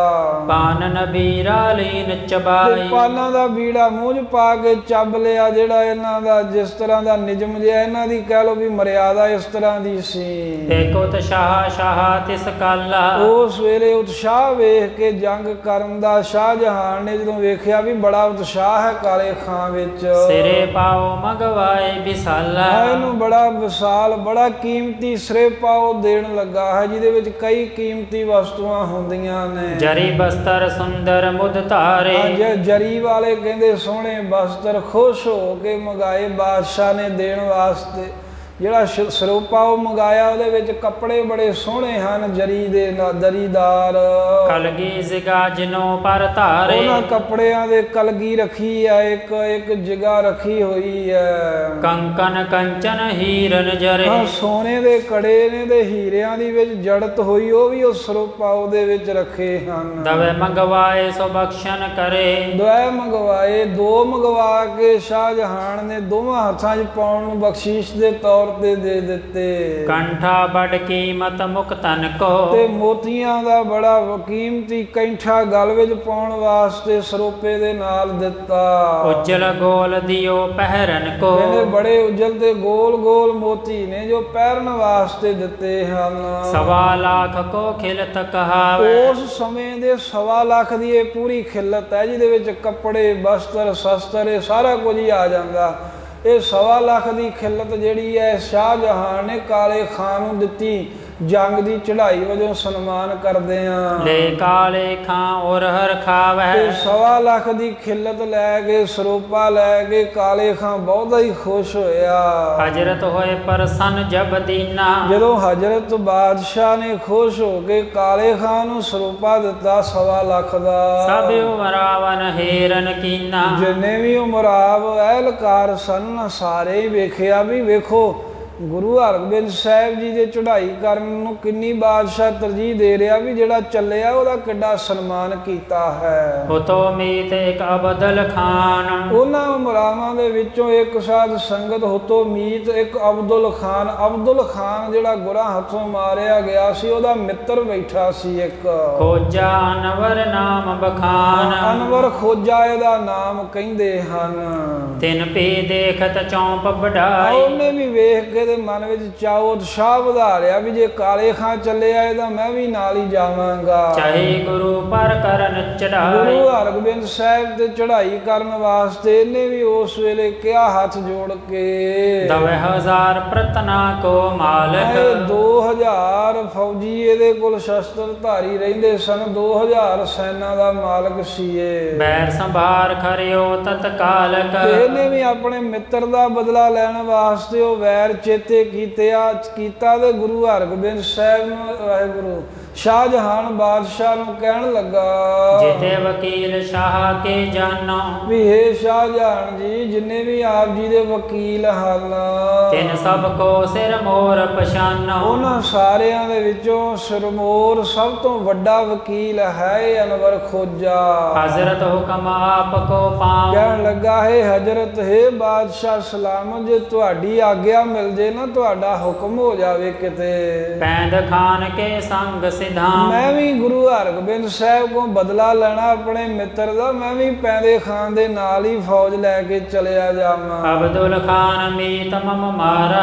ਕਿਉਂਕਿ ਮੇਰਾ ਅਬਦੁਲ ਖਾਨ ਮਿੱਤਰ ਸੀ ਜਿਹਨੂੰ ਗੁਰੂ ਹਰਗੋਬਿੰਦ ਸਾਹਿਬ ਨੇ ਮਾਰਿਆ ਹੈ। ਅਹੇ ਕਰਜ ਸਿਰ ਕਰਉ ਉਤਾਰਾ। ਮੇਰੇ ਸਿਰ ਤੇ ਆਪਣੇ ਮਿੱਤਰ ਦਾ ਕਰਜ਼ਾ ਹੈ, ਮੈਂ ਆਪਣੇ ਦੋਸਤ ਦਾ ਵੈਰ ਨਹੀਂ ਲੈ ਸਕਿਆ ਗੁਰੂ ਕੋਲੋਂ। ਦਾਵ ਭੇਤ ਬੁੱਧ ਕੇ ਉਪਜਾਏ। ਕਹਿੰਦਾ ਮੈਂ ਹੁਣ ਕਰਜ਼ਾ ਲਾਉਣਾ ਚਾਹੁੰਦਾ ਹਾਂ, ਬਾਕੀ ਜਿੰਨੇ ਵੀ ਦਾਵ ਨੇ, ਜਿੰਨੇ ਵੀ ਭੇਦ ਨੇ, ਜਿੱਦਾਂ ਦੀ ਵੀ ਬੁੱਧ ਵਿੱਚ ਸਭ ਕੁਝ ਪੈਦਾ ਕਰਕੇ ਕਾਲੇ ਖਾਂ ਕੋ ਬਨੋ ਸਹਾਏ। ਮੈਂ ਕਾਲੇ ਖਾਂ ਦਾ ਸਹਾਈ ਬਣੂ। ਕਿਉਂਕਿ ਵਕੀਲ ਸੀ, ਜਿੰਨੇ ਵੀ ਸ਼ਾਹਜਹਾਂ ਦੇ ਵਕੀਲ ਨੇ ਨਾ, ਜਿਹੜੇ ਸਲਾਹਾਂ ਦੇਣ ਵਾਲੇ, ਜਿਹੜੇ ਜੁਗਤੀਆਂ ਦੱਸਣ ਵਾਲੇ ਹੁੰਦੇ ਆ, ਇਹ ਖੋਜਾ ਅਨਵਰ ਵੱਡਾ ਵਕੀਲ ਸੀ, ਅਨਵਰ ਖੋਜਾ ਦਾ ਨਾਮ। ਤੇ ਇਹ ਕਹਿੰਦਾ ਵੀ ਮੈਂ ਆਪਣੇ ਬਲ ਕਰਕੇ ਦਾਵ ਘਾਵ ਭੇਦ ਸਾਰਾ ਹਰ ਤਰ੍ਹਾਂ ਕਰਕੇ ਕਾਲੇ ਖਾਂ ਦੀ ਮਦਦ ਕਰੂੰ ਵੀ ਕਿਵੇਂ ਜੰਗ ਸੌਖੀ ਜਿੱਤੀ ਜਾਵੇ। 5000 ਕੋ ਸਿਰ ਪਾਓ। 5000 ਦੀ ਕੀਮਤ ਦਾ ਸਿਰ ਪਾਓ। ਇਸ ਨੂੰ ਵੀ ਸ਼ਾਹਜਹਾਨ ਨੇ ਦਵਾ ਦਿੱਤਾ।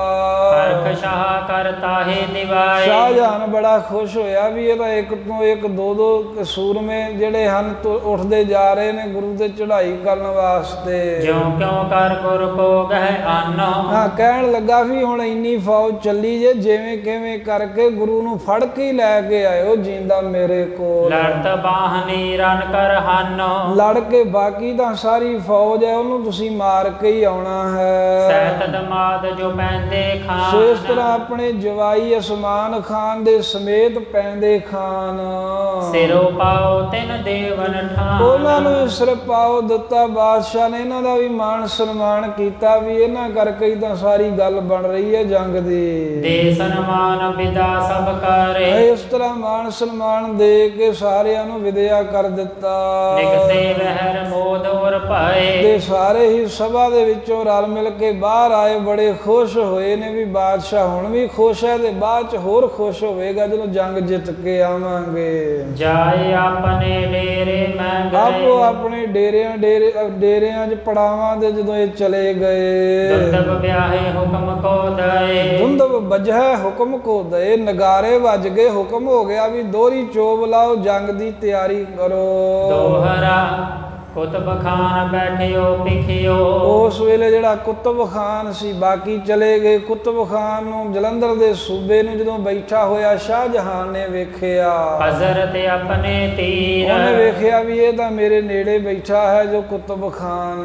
ਤੂੰ ਪੇ ਘਰ ਪ੍ਰਸਥਾਨ ਕੋ। ਕਹਿਣ ਲੱਗੇ ਇਹ ਕਾਲੇ ਕੁਤਬ ਖਾਨ, ਜਿਵੇਂ ਬਾਕੀ ਚੱਲੇ ਨੇ ਚੜ੍ਹਾਈ ਕਰਕੇ, ਤੂੰ ਵੀ ਇਹਨਾਂ ਦੇ ਨਾਲ ਹੀ ਚੱਲ ਪੋ ਹੁਣ। ਸਮਤ ਬੰਦ ਬੜ ਵੀਰ। ਕਿਉਂਕਿ ਤੂੰ ਬੜਾ ਵੱਡਾ ਸੂਰਮਾ, ਬੜਾ ਚੰਗੀ ਅਕਲ ਵਾਲਾ, ਤੈਨੂੰ ਜੰਗ ਜੁੱਧ ਦੇ ਦਾ ਘਾ ਚੰਗੇ ਆਉਂਦੇ ਹਨ। ਚੌਪਾਈ ਨਗਰ ਜਲੰਧਰ ਤਾਲਖ ਤੇਰੇ। ਬਾਕੀ ਜਿਹੜਾ ਜਲੰਧਰ ਨਗਰ ਹੈ ਜਿਹਦੇ ਨੇੜੇ ਹੀ ਇੱਥੇ ਕਿਤੇ ਗੁਰੂ ਸਾਹਿਬ ਰਹਿੰਦੇ ਆ, ਉਹ ਤੇਰੇ ਅਧੀਨ ਹੈ। ਤੂੰ ਜਲੰਧਰ ਦਾ ਸੂਬਾ ਹੈ। ਦੇ ਲਸ਼ਕਰ ਉਤਸ਼ਾਹ ਕਨੇਰੇ। ਤੇ ਤੂੰ ਨਾਲ ਜਾ ਕੇ ਦੇਹੋ ਲਸ਼ਕਰ ਉਤਸ਼ਾਹੋ ਕਨੇਰੇ, ਵੀ ਆਪਣੀ ਵੀ ਫੌਜ ਦੇ ਨਾਲ ਸਹਾਇਤਾ ਵਾਸਤੇ ਤੇ ਉਤਸ਼ਾਹ ਦੇ, ਇਹਨਾਂ ਨੂੰ ਪ੍ਰੇਰਣਾ ਦੇ, ਤਾਂ ਕਿ ਕਿਤੇ ਜੰਗ ਵਿੱਚ ਐਵੇਂ ਵਾਪਸ ਨਾ ਆ ਜਾਣ। ਸਭ ਕੀ ਸੁਧ ਲਿਹੁ ਦੇਹੋ ਜੰਗ। ਸਾਰਿਆਂ ਦੀ ਖਬਰ ਸਾਰ ਲੈਂਦਾ ਰਹਿ, ਜੰਗ ਵੇਖਦਾ ਰਹਿ, ਜਿਵੇਂ ਜਿਵੇਂ ਲੋੜ ਹੋਵੇ ਉਹਨਾਂ ਚੀਜ਼ਾਂ ਦੀ ਸਹਾਇਤਾ ਕਰ ਜੰਗ ਵਿੱਚ। ਬਨੋ ਸਹਾਇਕ ਪੈਂਦੇ ਸੰਗ। ਪੈਂਦੇ ਖਾਨ ਦੇ ਨਾਲ ਤੇ ਕਾਲੇ ਖਾਨ ਦੇ ਨਾਲ ਤੂੰ ਵੀ ਕੁਤਬ ਖਾਨ ਸਹਾਈ ਹੋ, ਬਾਦਸ਼ਾਹ ਕਹਿੰਦਾ ਹੈ। ਨਿਕਟ ਰਹਿਣ ਤੇ ਤੂੰ ਸਭ ਜਾਣੇ। ਕਿਉਂਕਿ ਤੂੰ ਨੇੜੇ ਰਹਿਣਾ ਹੈ ਨਾ, ਤੇਰੇ ਨੇੜੇ ਹੀ ਗੁਰੂ ਹਰਗੋਬਿੰਦ ਸਾਹਿਬ ਦਾ ਡੇਰਾ ਹੈ ਤੇ ਤੈਨੂੰ ਸਾਰਾ ਕੁਝ ਪਤਾ ਹੈ, ਭੇਦ ਜਾਣਦਾ ਹੈ ਤੂੰ। ਦਇਓ ਜਾਏ ਗੁਰ ਤੈਨੂੰ ਬਿਦ ਠਾਨ ਹੈ। ਵੀ ਕਿਸ ਪ੍ਰਕਾਰ ਦੇ ਨਾਲ ਗੁਰੂ ਸਾਹਿਬ ਜੀ ਨੂੰ ਪਕੜਿਆ ਜਾ ਸਕਦਾ ਹੈ, ਕਿਹੜੀ ਵਿਧੀ ਕਰਨੀ ਹੈ, ਤੁਸੀਂ ਰਲ ਮਿਲ ਕੇ ਸਲਾਹ ਕਰੋ ਸਾਰੇ। ਆਪਨ ਚਮੂ ਸਭ ਸੰਗ ਲਾਵਾਂ। ਜਲੰਧਰ ਦੇ ਸੂਬੇ ਨੂੰ ਸ਼ਾਹਜਹਾਨ ਕਹਿੰਦਾ ਜਿੰਨੀ ਤੇਰੀ ਫੌਜ ਹੈ ਉਹ ਤੂੰ ਵੀ ਐ ਵੇਖੋ ਵੀ 50,000 ਤਾਂ ਉਹਦੀ ਹੋ ਗਈ, ਜਿਹੜਾ ਹੈ ਪਿਸ਼ੌਰ ਦਾ ਸੂਬਾ, 2000 ਖੋਜਾ ਅਨਵਰ, 500 ਪਠਾਨ ਪੈਂਦੇ ਖਾਂ, ਬਾਕੀ ਇਹਨੂੰ ਕਹਿੰਦਾ ਜਿੰਨੀ ਤੇਰੀ ਫੌਜ ਆ ਤੂੰ ਵੀ ਨਾਲ ਲਾ ਕੇ ਜੰਗ ਵਿੱਚ ਚੱਲ। ਮੇਰ ਕਰ ਕਾਜ ਕਰੋ ਇਤ ਆਵੋ। ਇਸ ਤਰ੍ਹਾਂ ਸਾਰੇ ਮਿਲ ਕੇ ਇਹ ਕੰਮ ਕਰੋ ਜਿਹੜਾ ਹੈ ਜੰਗ ਵਾਲਾ, ਤੇ ਫਿਰ ਇੱਥੇ ਮੇਰੇ ਕੋਲ ਆਇਓ ਤੁਸੀਂ ਸਾਰੇ ਹੀ। ਸੁਨਤ ਕੁਤਬ ਖਾਂ ਕਹਿ ਕਰ ਬੰਦ। ਬਾਦਸ਼ਾਹ ਦਾ ਹੁਕਮ ਸੁਣ ਕੇ ਦੋਵੇਂ ਹੱਥ ਜੋੜ ਕੇ ਕੁਤਬ ਖਾਨ ਕਹਿਣ ਲੱਗਾ, ਨਿਸ਼ਚੇ ਗਹਿ ਸ਼੍ਰੀ ਹਰਿ ਗੋਬਿੰਦ। ਕਹਿਣ ਲੱਗਾ ਬਾਦਸ਼ਾਹ ਸਲਾਮਤ, ਤੁਹਾਡੀ ਬਸ ਅਸੀਸ ਚਾਹੀਦੀ ਹੈ, ਨਿਸ਼ਚੇ ਦੇ ਨਾਲ ਅਸੀਂ ਜ਼ਰੂਰ ਗੁਰੂ ਹਰਗੋਬਿੰਦ ਸਾਹਿਬ ਨੂੰ ਫੜ ਲਵਾਂਗੇ ਜਾ ਕਰਕੇ। ਪੈਂਦ ਖਾਨ ਜਬ ਤੇ ਉਠਿਆਵਾ। ਕਿਉਂਕਿ ਜਦੋਂ ਦਾ ਪੈਂਦੇ ਖਾਨ ਉਦਮ ਕਰਕੇ ਉੱਠ ਕੇ ਆਇਆ ਹੈ ਨਾ, ਵੀ ਚੜ੍ਹਾਈ ਕਰਨ ਦੇ ਲਈ ਤੁਹਾਡੀ ਮਦਦ ਮੰਗਣ ਵਾਸਤੇ ਆਇਆ ਹੈ, ਤਬ ਕੋ ਮੋਹਿ ਭਰੋਸ ਉਪਾਵਾ। ਉਦੋਂ ਦਾ ਮੈਨੂੰ ਕੁਤਬ ਖਾਂ ਕਹਿੰਦਾ ਬੜਾ ਭਰੋਸਾ ਹੈ ਵੀ ਇਹ ਜ਼ਰੂਰ ਪੈਂਦੇ ਖਾਨ ਕੁਝ ਨਾ ਕੁਝ ਕਰਕੇ ਹਟੇਗਾ। ਹੁਣ ਕੌਣ ਲਸ਼ਕਰ ਅਬ ਚੜਿਓ ਵਿਸਾਲਾ। ਤੇ ਪੁਨः ਫਿਰ ਤੇ ਪੈਂਦੇ ਖਾਂ ਹੀ ਘਟਣੀ ਸੀ, ਬਾਕੀ ਤੁਹਾਡੀ ਕਿੱਡੀ ਜੇ ਵੱਡੀ ਫੌਜ ਮਹਾਰਾਜ ਬਾਦਸ਼ਾਹ ਸਲਾਮਤ ਪੈਂਦੇ ਖਾਨ ਦੇ ਨਾਲ ਮਦਦ ਕਰਨ ਵਾਸਤੇ ਚੜ ਕੇ ਚੱਲ ਪਈ ਹੈ। ਕਿੰ ਗੁਰ ਬਚਹਿ ਨਹੀਂ ਇਸ ਕਾਲਾ। ਹੁਣ ਤਾਂ ਕਿਵੇਂ ਵੀ ਇਸ ਸਮੇਂ ਹੁਣ ਗੁਰੂ ਦਾ ਬਚਾਅ ਹੋ ਹੀ ਨਹੀਂ ਸਕਦਾ, ਇੰਨੀ ਭਾਰੀ ਫੌਜ, ਏਡੇ ਜਰਨੈਲ ਚੱਲੇ ਨੇ। ਜਾਏ ਸੰਗ ਮੈਂ ਦੇਉ ਗਹਾਏ। ਤੇ ਮੈਂ ਵੀ ਕਹਿੰਦਾ ਨਾਲ ਹੀ ਜਾਊਂਗਾ ਤੇ ਮਦਦ ਕਰਕੇ ਗੁਰੂ ਹਰਗੋਬਿੰਦ ਸਾਹਿਬ ਨੂੰ ਪਕੜਾ ਦੇਵਾਂਗਾ ਪੈਂਦੇ ਖਾਨ ਦੇ ਤਾਈਂ। ਸਭ ਸੈਨਾ ਕੋ ਸੰਗ ਮਿਲਾਏ। ਆਪਣੀ ਸਾਰੀ ਫੌਜ ਹੀ, ਥੋੜੀ ਬਹੁਤ ਕਿਉਂ, ਜਿੰਨੀ ਮੇਰੀ ਫੌਜ ਆ ਸਾਰੀ ਨਾਲ ਰਲਾ ਦੂੰਗਾ ਕੁਤਬ ਖਾਂ ਕਹਿੰਦਾ। ਸ਼ਾਹੋ ਜਹਾਂ ਪ੍ਰਸੰਨ ਬੜਾਉ ਕੈ। ਇਹ ਸੁਣ ਕੇ ਜਲੰਧਰ ਦੇ ਸੂਬੇ ਦੀ ਗੱਲ ਸ਼ਾਹਜਹਾਨ ਬੜਾ ਹੀ ਖੁਸ਼ ਹੋਇਆ। ਬਹੁ ਮੋਲਾ ਸਿਰ ਪਾਓ ਸੁਦੈ। ਇਹ ਜਲੰਧਰ ਦੇ ਸੂਬੇ ਨੂੰ ਵੀ ਬੜਾ ਕੀਮਤੀ ਸਿਰਪਾਓ ਦੇ ਕਰਕੇ ਕੁਤਬ ਖਾਨ ਕੋ ਦੀਨ ਸਵਿਦਾ। ਹਾਂ ਵਿਦਾ ਕੀਤਾ ਵੀ ਚਲੋ ਹੁਣ ਤੁਸੀਂ ਤਿਆਰੀ ਕਰੋ ਜਾਣ ਦੀ। ਹਰਖਤ ਵਹਿਰ ਨਿਕਸ ਕਰ ਤਦਾ। ਤੇ ਬੜਾ ਖੁਸ਼ ਹੋ ਕੇ ਜਲੰਧਰ ਦਾ ਸੂਬਾ ਕੁਤਬ ਖਾਨ ਬਾਦਸ਼ਾਹ ਦੀ ਕਚਹਿਰੀ ਵਿੱਚੋਂ ਬਾਹਰ ਆ ਗਿਆ। ਕਾਲੇ ਖਾਨ ਸੰਗ ਸਭ ਮਿਲੇ। ਇਹ ਸਾਰੇ ਹੀ ਜਿਹੜਾ ਪੈਂਦੇ ਖਾਂ ਆਦ ਕਾਲੇ ਖਾਂ ਸਾਰੇ ਇੱਕ ਦੂਜੇ ਨਾਲ ਮਿਲ ਪਏ। ਚੜਨ ਹੇਤ ਕਰ ਮਸਲਤ ਭਲੇ। ਚੜ੍ਹਾਈ ਕਰਨ ਵਾਸਤੇ ਆਪਸ ਦੇ ਵਿੱਚ ਸਲਾਹ ਕਰਦੇ ਹਨ। ਪੈਂਦ ਖਾਨ ਤੇ ਆਦਿਕ ਕਾ ਹੈ। ਪੈਂਦ ਖਾਨ ਤੋਂ ਲੈ ਕੇ ਜਿਹੜੇ ਪੰਜੇ ਹੀ ਜਰਨੈਲ ਨੇ, ਪੈਂਦੇ ਖਾਨ, ਅਸਮਾਨ ਖਾਨ, ਕਾਲੇ ਖਾਨ, ਅਨਵਰ ਖੋਜਾ, ਕੁਤਬ ਖਾਨ, ਇਹ ਪੰਜੇ ਹੀ ਜਰਨੈਲ ਸਲਾਹਾਂ ਕਰਦੇ ਨੇ ਮਿਲ ਕਰਕੇ। ਲੋਟੈ ਗੁਰ ਧਨ ਗਨ ਕੋਲ ਹੈ। ਕਿ ਕਿਸ ਢੰਗ ਤਰੀਕੇ ਦੇ ਨਾਲ ਕਹਿੰਦੇ ਵੀ ਗੁਰੂ ਘਰ ਵਿੱਚ ਬੜਾ ਹੀ ਧਨ ਹੈ, ਬੜਾ ਮਹਾਰਾਜ ਦੇ ਕੋਲ ਪੈਸਾ ਹੈ, ਉਹ ਸਾਰਾ ਹੀ ਆਪਾਂ ਕਿਵੇਂ ਲੁੱਟਣਾ, ਇਹ ਸਲਾਹਾਂ ਕਰ ਰਹੇ ਨੇ। ਬਸ ਆਪਾਂ ਗਏ, ਗੁਰੂ ਨੂੰ ਫੜਿਆ, ਬਾਕੀ ਸਭ ਕੁਝ ਲੁੱਟ-ਪੁੱਟ ਲੈਣਾ ਹੈ। ਸਭ ਜਾਣਤ ਮੈਂ ਭੇਦ ਬਤਾਵੋ। ਪੈਂਦੇ ਖਾਂ ਕਹਿੰਦਾ ਮੈਂ ਸਾਰਾ ਹੀ ਭੇਦ ਜਾਣਦਾ, ਮੈਨੂੰ ਪਤਾ ਕਿੱਥੇ ਗੁਰੂ ਦਾ ਖਜ਼ਾਨਾ ਹੁੰਦਾ, ਤੁਹਾਨੂੰ ਦੱਸੂਗਾ ਮੈਂ, ਤੁਸੀਂ ਲੁੱਟ ਲਿਓ। ਕਰ ਗਹਿ ਕੈ ਗੁਰ ਕੋ ਲੈ ਆਵਾ। ਅਤੇ ਗੁਰੂ ਸਾਹਿਬ ਨੂੰ ਫੜ ਕੇ ਹੱਥਾਂ ਦੇ ਨਾਲ ਇੱਥੇ ਲੈ ਆਵਾਂਗਾ ਮੈਂ। ਨਿਜ ਨਿਜ ਦਲ ਦੁੰਦਬ ਬਜਵਾਏ। ਇਸ ਤਰ੍ਹਾਂ ਸਾਰਿਆਂ ਨੇ ਆਪੋ ਆਪਣੇ ਦਲਾਂ ਦੇ ਨਗਾਰੇ ਵਜਾ ਦਿੱਤੇ। ਸਰਬ ਭਾਂਤ ਤਿਆਰੀ ਕਰਵਾਏ। ਤੇ ਸਰਬ ਭਾਂਤ ਹਰ ਤਰ੍ਹਾਂ ਕਰਕੇ ਤਿਆਰੀ ਕੀਤੀ ਹੈ ਵੀ ਜੋ ਵੀ ਫੌਜ ਨੂੰ ਅੱਗੇ ਜੰਗੀ ਸ਼ਸਤਰ, ਗੋਲੀਆਂ, ਸਿੱਕਾ ਬਰੂਦ, ਉਹ ਸਾਰਾ ਪ੍ਰਸੰਗ ਅੱਗੇ ਆਏਗਾ ਜਿਵੇਂ ਵੰਡਿਆ ਜਾਣਾ ਹੈ। ਤੇ ਲਾਹੌਰ ਤੋਂ ਜਿਵੇਂ ਚੱਲ ਕੇ ਇਹ ਸ੍ਰੀ ਕਰਤਾਰਪੁਰ ਮਹਾਰਾਜ ਸਾਹਿਬ ਨਾਲ ਜੰਗ ਕਰਨ ਵਾਸਤੇ ਪਹੁੰਚਦੇ ਨੇ।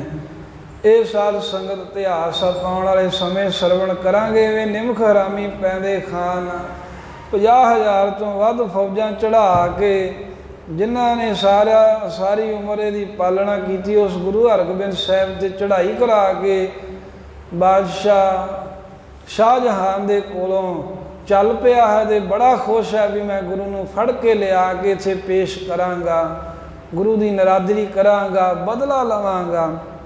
ਬੜੀਆਂ ਠਾਰਾਂ ਮਾਰ ਰਹੇ ਨੇ ਰਲ ਮਿਲ ਕੇ, ਜਿਵੇਂ ਸ਼ਬਾਬ ਕਬਾਬ ਦੇ ਦੌਰ ਚੱਲਦੇ ਆ, ਹੰਕਾਰ ਦੀਆਂ ਬਾਤਾਂ ਕਰਦੇ ਹੋਏ ਆਉਂਦੇ ਆ। ਇਹ ਪ੍ਰਸੰਗ ਆਉਣ ਵਾਲੇ ਸਮੇਂ ਸਰਵਣ ਕਰਾਂਗੇ। ਗੁਰੂ ਸਾਹਿਬ ਦੇ ਜੀਵਨ ਕਾਲ ਦੇ ਸਮੇਂ ਦੇ ਚੱਲ ਰਹੇ ਇਤਿਹਾਸ ਸਾਖੀ ਨੂੰ ਕਹਿੰਦੇ ਆ। ਪ੍ਰਸੰਗ ਵਿਚਾਰਦੇ ਆ, ਅਨੇਕਾਂ ਭੁੱਲਾਂ ਗਲਤੀਆਂ ਹੋ ਜਾਂਦੀਆਂ। ਮਹਾਰਾਜ ਗੁਰੂ ਸਾਹਿਬ ਦੀ ਸੰਗਤ ਸਦਾ ਹੀ ਬਖਸ਼ਣਹਾਰ ਆ, ਬਖਸ਼ ਲੈਣਾ। ਆਓ ਫਤਿਹ ਦੀ ਸਾਂਝ ਪਾਈਏ। ਨਿਜ ਦਲ ਦੁੰਦਬ ਬਜਵਾਏ। ਸਰਬ ਭਾਂਤ ਤਿਆਰੀ